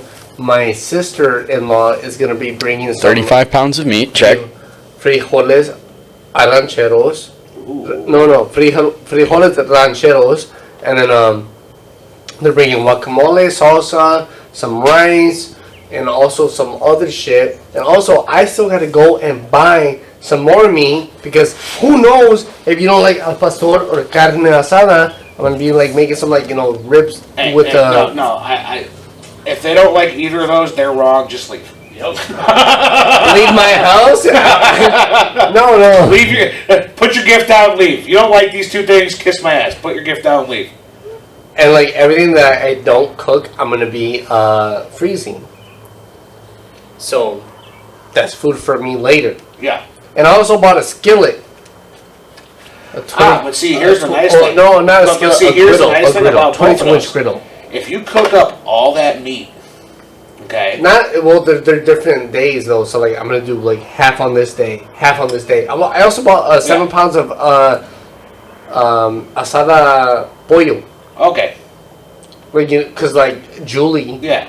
she doesn't eat like red meat. So like, I bought 7 pounds so I could split between that, and she better eat 4 fucking pounds of meat. That's why I always bring them back up if I run out of fluid. But no, what's nice about that, so if you cook all that up, whatever doesn't get eaten that night, you can actually pack it in a big Tupperware with some of the juices. Mm-hmm. And if you don't have any of the juices left, buy a thing of beef broth and put the beef broth in there with it, because it'll keep all its seasonings and all its flavor. For like the carne asada. Mm-hmm. And then freeze it that way. And then all you gotta do is at a later time, you take that Tupperware out, put it in your fridge and thaw it out, and you have a full Tupperware full. Yeah, so going back to freezing meat, as far as like what I've learned to be the problem with it chemically or molecularly, is that there is a process called hydrolysis, which essentially is the expansion of water inside of membranes that cause the membranes to burst. And with meat, a lot of times when you cause those membranes to burst, it can't stay as juicy. When all the cell membranes are ruptured like that, all the moisture will leave the meat very quickly when you cook it. At least that's why I've learned that it's not good to freeze meat, is because once that water gets completely frozen, it expands, cell walls break, and you have, an entirely different composition. Is that over time? So, That's as soon as the water freezes. Now, it's different depending on the moisture content of the meat, because like let's say you put a dried sausage in the freezer, that's not going to happen. It's mostly fat. It's like 80% fat or like 70% fat. But if you put a fresh piece of chicken in the fridge or the freezer, fresh piece of beef. So one thing to help with that is, so what I do every time I'm going to freeze meat for like a long-term storage, I pat the outside dry. Yeah, got to get it dry. Okay, if you pat the moisture just off the outside of it, that outside freezes. It'll actually keep it condensed to where the inside vessels don't explode. Okay. So then this way, when it thaws out, you still have a perfectly good, red, juicy piece of meat. See, and I would think about experimenting with things like That's also, I mean, that's how. So if you've ever had like a dry aged steak, yeah. that's how they do it. It's packed. It's hung in a freezer. Is it? Yeah, it's a climate controlled freezer. It's like dehumidified. Okay. But that's how they dry age it. It gets frozen. Yeah, because I know that with dry aging at least, it's relatively safe. Yeah, especially but because it's not like super frozen like where. Right, I was gonna say I don't think they freeze it all the way though, do they? No. Because if it were frozen, it would be very hard for the moisture to actually evaporate. Yeah. So what it is instead of being at like 20 degrees or 25 where most freezers are, Yeah. it's at 32 degrees. Yep. So it's right just at the freezing point. Yep. Where it takes an extreme long time for that moisture to freeze. And cold air like that's going to be dry already anyway. It doesn't hold much moisture. Yeah. Yeah. So, but what happens with the dry aging process is it doesn't fully dry out the steak because it eventually does freeze. Well, I mean, and another reason for that is people don't understand that moisture in the steak is not exclusively water. It is also fat. Yes. And when you dry age things like that, you're essentially changing the ratio of fat to meat. water. Yeah. Well, fat to water, fat to meat, or water to meat, all that. You're changing those ratios, and that's why it's so good. It keeps so good. It's because you're just taking out the part that wasn't giving it any flavor to begin with. That's why they have dry aging a lot of Wagyu. Yeah. It's because where most of the moisture comes out of on that is, like you said, the fat. So all the moisture that's left inside that steak. No, that's going to be the muscle. It's going to be all the moisture that comes out of that is going to be in the muscle. The fat condenses a little bit, but no. So I actually watched a whole thing on this. Really? So it's actually a lot of the moisture out of the fat comes out. Okay. Okay, which is why they don't dry age a lower grade that like anything under a Wagyu really, unless it's like a really top quality like Angus. Because you have to have a seriously heavy marbling in order to dry age it properly. Because it's a lot of the moisture from the fat that comes out. So it brings out more of that forward meat flavor with the dry aging process versus the meat fat combination. Yeah, and I'm almost curious how that process works because like I understand at a cell level how moisture leaves a cell, right? How it leaves like a muscle cell. There's a lot of extra moisture in there to begin with, and it can diffuse through the cell membrane. The cell can shrivel up and get smaller and blah, blah, blah. But as far as fat, I don't necessarily know that part because to the best of my knowledge, fat is not water, right? They're not the same thing. They don't mix. No, but it has water moisture in it. Does it? Yes, it does. Oh, you're right, because it's a fat cell. Yes. It's not just literal fat. It's a fat cell. Yes. Okay, that makes a lot more sense. And I somewhat already partially knew that before I even watched about it. It's blowing my mind right now. Because from hunting. I'm going. Because from hunting, yeah. I butcher my own deer. You field dress them, or do you haul them back and then dress them? No, I field dress them out there, but then I haul them back and skin and butcher. Okay, yeah. So I used to hunt with my dad. We used to field dress, but we didn't skin and butcher. So we would, cut the thing open right there, take out the asshole, intestines, blah, blah, blah, and then carry it back on a cart, and then we would bring it to somewhere that would skin it, process it. Yeah, so we do everything ourselves except for the ground meat. So everything that we would put into ground meat and sausage, we put in a separate bags and freeze it, and then when we're ready to take it in, we just take the pre-trimmed, ready to go. This way, all they have to do is mix it with the pork fat and grind it, and you're good to go. Why do you not do it yourself then? Just because you take too long, too big of a grinder? No, because for some reason, wild game is super strenuous on grinders. Is it? Yes. Okay. So unless you spend like thousands of dollars on a grinder, you're guaranteed to pretty much burn through that grinder in a few years. Yeah, I almost imagine it's because wild game is running around all day, so all the bones and tendons and everything, all the connective tissue is going to be a lot stronger than a cow who just stands all day. Exactly. That's true. It's a lot tougher. And there's going to be more of it. If the thing's moving around all day, it's going to have a lot more. And then if you come from a family like mine where we're butchering 6 or 7 deer a year, So you're talking. Dad'd be fucking lucky if he got that many. So that's between two of us, and we have 2 really good properties. Okay, yeah. So 3 or 4 a year person. That's about what we were at. Yeah. Yeah. So I mean, if you're doing 6 to 8 deer a year, you're talking at least 60 to 70 pounds of grindable meat. Yeah. From the scraps to make ground meat and sausage. Oh, wait, so then you're mixing that. My meat, not gonna lie.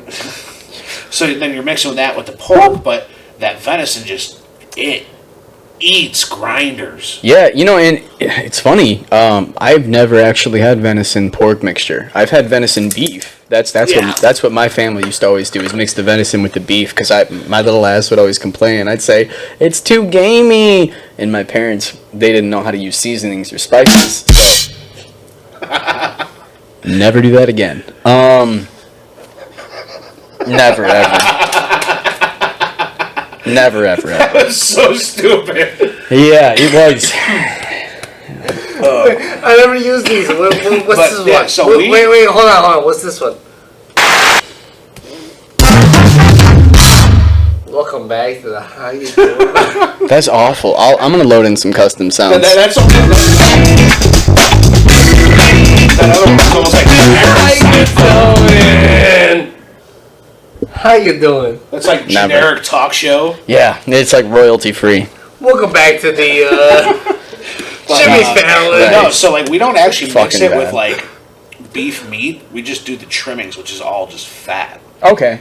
So usually for just the ground meat, we'll do beef, just beef fat, and that's just to keep it from drying out when you're cooking it. Yeah.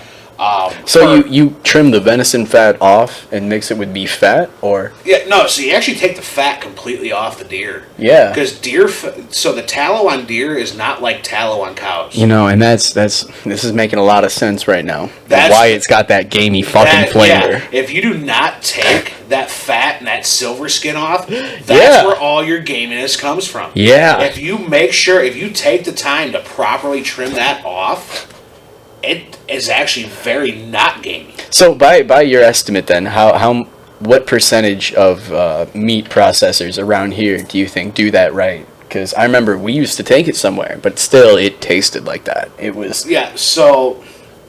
We used to take it somewhere up in Wisconsin, I think. Yeah, so when it comes to anything that they're grinding, they don't take the time to make sure. Okay, yeah. That would make a lot of sense. So when it comes to anything steaks or roasts, they're going to leave the silver skin on there because it helps protect it in the freezer. So you got to take it off when you cook it. Yeah, so when you thaw it out, then you clean the silver skin off. Gotcha. So I'm going to have to tell my dad about that. Yeah, so if you ever saw your dad preparing steaks, but he was trimming shit beforehand. I don't think so. I don't think he used to trim shit beforehand. I think so. Most of the venison we got would get ground up into the cheddar jalapeno sausages that they usually do a lot of places. Every once in a while, he would get Landjaeger sausages too, because I really like those. Those are fucking fantastic, even with venison. All you do is you get those from the store, you find someplace high up to hang them up to dry, and then you leave them there for a week. The drier they get, the better they taste. Yes. Absolutely. That's like a little experiment that shows you how dry aging works and how it affects the quality of a sausage. Yes. Absolutely. So I'm sorry. You eat them out of the package. I'm sorry to cut you off. I'm sorry to cut you off, but we're on 2 hours now. 2 hours? What the? Yeah. Yeah, so thank you for listening to the How You Doin Podcast. We like whiskey. We like whiskey.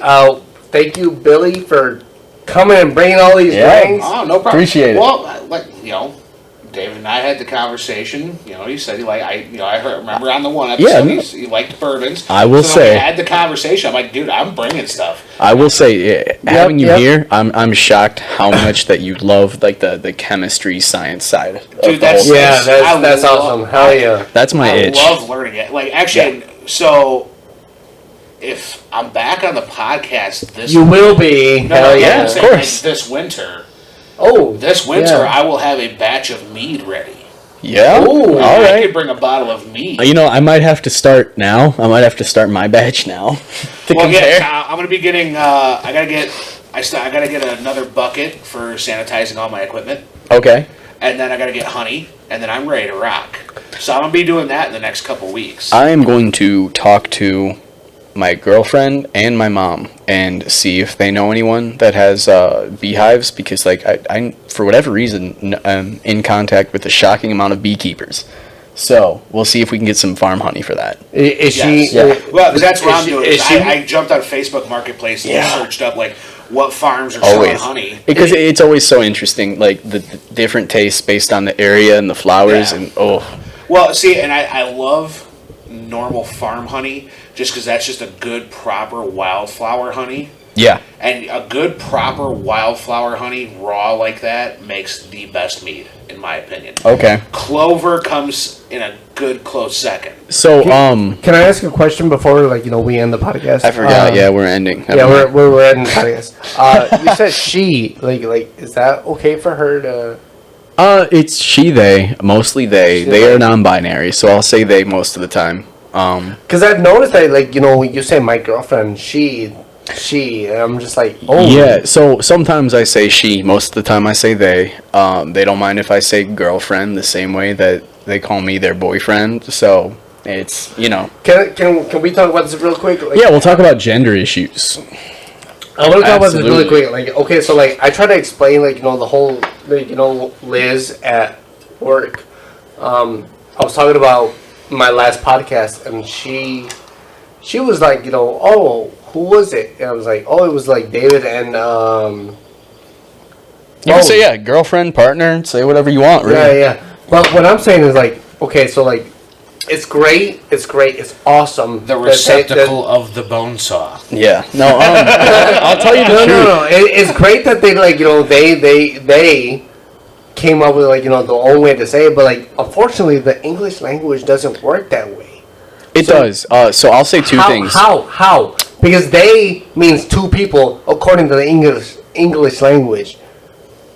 No, there's a lot of times actually where you would use there for a person. And they were there, yeah. No, but no, I don't unfortunately, mean. like- I don't mean that there. No, I'm talking about like English language, like they, them, like, that means that this group of people was there.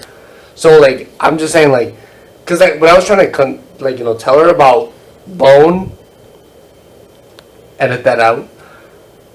If she wants to be edited out. I was trying to, like, just like talk about her, Them. Yeah. them,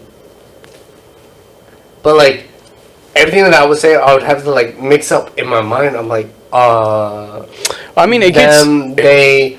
It gets easier with practice, and I understand if it's confusing, but I will say this much as well. Anyone who you talk to who is genuinely, like, how do I put it? They're genuinely convicted of their gender identity, and they also know you as a person, they are not going to shit their pants and flip out if you get it wrong. That's the other thing. That's what's awesome about her. She doesn't care. Right. She doesn't. Well, because that's how people are. That's how people who are genuine and charitable are. But notice even how- if you fuck up on accident, mind you, Well, they don't mind. What I'm saying is, like, notice how I said she doesn't care. That means that her specifically doesn't care.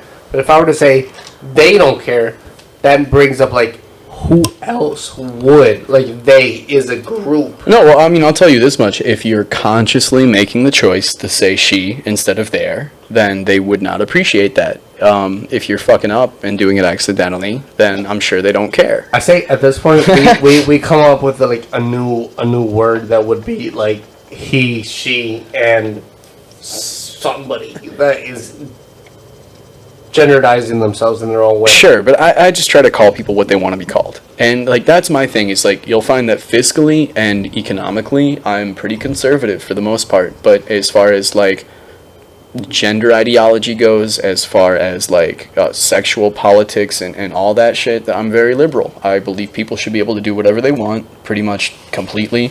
And it's up to nobody but them. You know what's fucked up too, though? No, that's not right. That's not right. yeah. No, but I don't actually believe that. I don't actually believe that. I'm sure. But on the flip side of all that, when it comes to how we spend our money and how we tax people and how we are basically budgeting this nation, I am no longer very liberal, because that is like empirical. That's data. That's things that we need to do equations for. That's things that we cannot be. You know what's fucked up?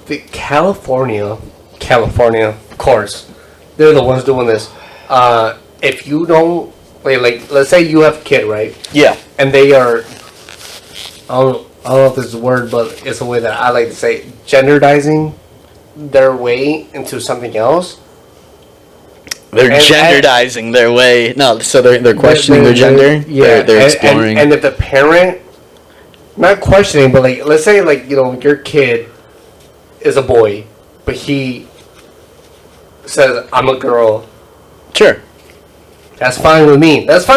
See? Yeah. That's why I try to say, like... No. Hold on. Well, you're stepping in before the court gets in. All right. I was about to say... If the parent steps in before they are even 4 years old, they are legally obligated to pay a fine and are going to jail.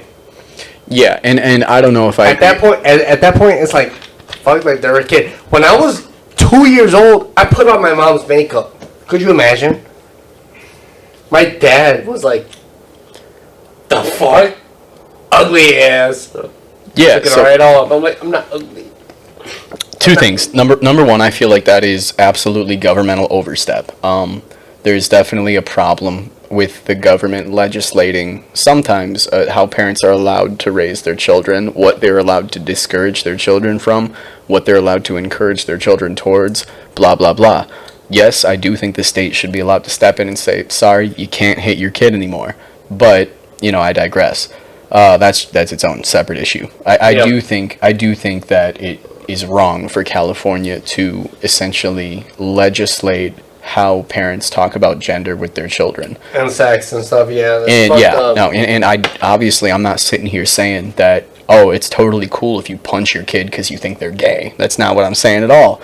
But I'm saying for you to have a hearing and be arrested and blah blah blah because you say, hey, you know, I don't know. I have to think of the way to phrase that. I feel like personally, once they're in the right state of mind, when their brain has like developed all the way, which is like what, like 26, 27? I would no, because when it comes to something like that, you're gonna know sooner. It's gonna be when you're hitting puberty and your hormones are going, because how your hormones go is essentially gonna base how you are.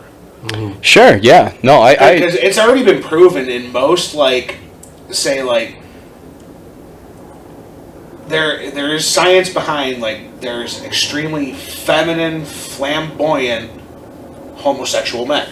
Right, yeah. No, okay? the science absolutely says. And they end up being like that because their body ends up producing more estrogen than testosterone. Right, yeah. And I think it would be absurd to suggest that it's wrong to say that everybody is genetically different and produces different hormone levels. You know what I mean? Like, you can't really question that and sound like a reasonable person. Yeah. Yeah.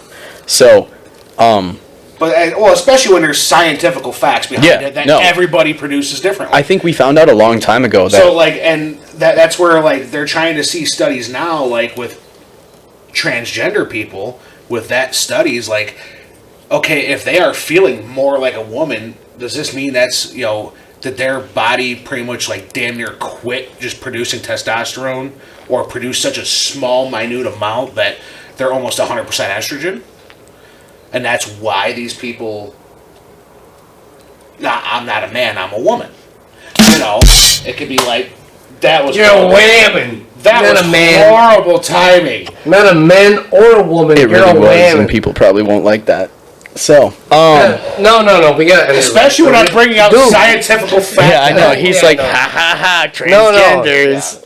But no, one quick thing, just because. Are you serious? I don't care about fucking transgenders at all. But yeah, so one quick thing, just because I know you're gonna want to end this soon. Yeah, no, we gotta do. get going. So with the joke I made towards David just a few minutes ago, I don't actually believe that. No. My political beliefs are. I want my LGBTQ plus friends to be able to get married, have kids, and protect their pot farm with an AR-15. Absolutely, yeah. That's my political view right there. Yeah, that is the libertarian mindset. That's what it is. Is like I feel every freedom is your freedom. I'm the exact same way. You know, your body, your choice. Whether you're man, woman, they, them, or anything, else under the whole spectrum. Fuck you! Get off our get off our train. No. I'm kidding. I'm kidding. I'm kidding. Okay, because like whenever I talk about Bone, I'm like I say they, and they're like, "Who's that?" I'm like, "Oh, that's David's partner." Good. I'm like, I don't fucking care. I don't care if you're he, she, they, them. Suck my dick, please. Oh well. And I don't know if you mean all that. all of it. I mean, Roman is a thirsty son of a bitch. He wants them all to suck his dick. all of them. but in the end, like I don't care who the fuck you are. I love everybody. As at work, like somebody came up to me and I said this on a previous podcast. I don't know if it was with you, David, or somebody else, but somebody was like, "Why are you always like so kind-hearted and like you're smiling at everybody?" And I'm like, it's just because like smiles are free, give them away. Fuck it, like you're happy when you see them. We all agree with that, but some of us think we look fucking weird when we smile, so we don't. Exactly. I'm right there with that. That's the meaning of social anxiety. It's like I want to be nice to people. I'm a happy person. I have positivity to spread, but I have a sinking suspicion that when I try, it kind of makes people nervous. Yeah. Or it's gonna turn around like and a bite me in smile? the ass. Yeah. Well, at that point, like that smile. Roman, when you smile at a girl, is your first thought, I hope she doesn't take that weird? No. That's mine. Mine is if I smile and she doesn't smile back, I'm saying she either is having a bad day or she's a bitch. Yeah, if her. If I But do, the next day I'm gonna smile at the same person, be like, hey, because that doesn't affect me. I'm like, hey, how you doing? Hi. sure. I mean, for the most part, I have trouble making eye contact with people like all day long. Because if I look at somebody, I have to say something to somebody. If I have to say something to somebody, I'm probably gonna seem weird. You don't have to. You don't have to. Especially with new people. Yeah. Especially with people you don't know. Yeah, and I will say, Billy, do you feel this way too? That the most comforting thing in the world is when somebody you don't know walks up and they say something weird to you. Yes, because then I know, like, okay, I can have a conversation with this person and not feel weird. Yep, exactly. That's comfort. What's funny? Like the new CLTs that are coming in, they're like all under 25 guaranteed. You mean the SCLs? The SCL? Oh yeah, SCLs, supply chain leaders. They're all under my age. Dude, so I'm like, they've all been under my age the entire time I've worked there. So like I literally look at them and I'm like, hey, what's up? How's it going? Hey, how you doing? What's up, bro? And they're like trying to like keep it professional. Like fuck them. Like if they don't want to be friendly to me, like I'll see. I've learned I've learned that's how you can spot the good ones from the bad ones. Because the good ones, if you come to like, oh, dude, bro, what's up? And you're like, oh, hey, man, how's it going? And like, and shakes your hand and is like, it just gives you the same vibe and attitude back. That's a good one. Yeah. If they give you that trying to stay way too professional, that's a bad one. I think they deserve a little time because they're probably still scared. Because I remember when I first got hired, I was scared because I'm like, oh, really big official company. I can't, let anybody know anything about me. I got to be on my best behavior. I got to seem so clean. Sorry, we talk about work like too much. All right, well, thank you for coming back and listening to the How You Doing podcast. Appreciate you. How you doing? How you doing? This was a good one. It was cool. David you talked better about like, share, and subscribe to my buddy's podcast. Like, Otherwise, share, I'm gonna have to subscribe. come do a truffle shuffle in front of your house. Podcast takeover. And if you don't subscribing literally takes 2, 3, 5 if your mom is 9 seconds. If you don't, my buddy David is gonna grind on you. Ooh. Or worse, I'm gonna come do the truffle shuffle in your driveway. Roman projecting again. So like, subscribe, Thank you for listening to the How You Doing Podcast. Thank you for Billy for coming on. Oh, man. I appreciate you. We accept him, one of us. One of us. Is there anything you want to plug up? Like, is there anything like it could be anything, like a charity, a fucking your own YouTube channel if you haven't made? Yeah, yet? I think we should save the spot for that. Check Billy out soon. We're doing a chemistry YouTube channel. Chemistry well, vodka. I do want to start a YouTube channel, so Yeah. be on the lookout for that. When it's started, I'll let Roman know, and he can give me a shameless plug. Yes, sir. Definitely going to be doing some cooking on there, and I love the idea David gave me with doing the like chemistry breakdowns as with the whiskeys, why they taste the way they taste. That instantly, with the environments that they're in. And that puts you ahead of like 99% of the people who Well, fucking because review whiskey already. it goes the same with wines. Yeah. And Yeah, you got these dipshits. Anything that gets aged. Yeah. These It's the dipshits same will say thing. anything. Yeah. As far as what I know about wine, after it hits a certain age, it starts to actually go bad and taste like shit. I think it does. Wine does not. Some wines don't have It doesn't go bad. The flavor profile definitely changes after a certain point. But most wines, especially if it's a quality one, you're talking 60, 70 years before it turns to that point. Right, but what We're going back into the podcast. No. We're going back into the podcast mode. Nope. Sorry. Alright, thanks. Bye, guys. Bye. Bye. Sorry. I love you. Suck my dick! No! Suck it! Don't do it! It's dirty! Probably. Got him.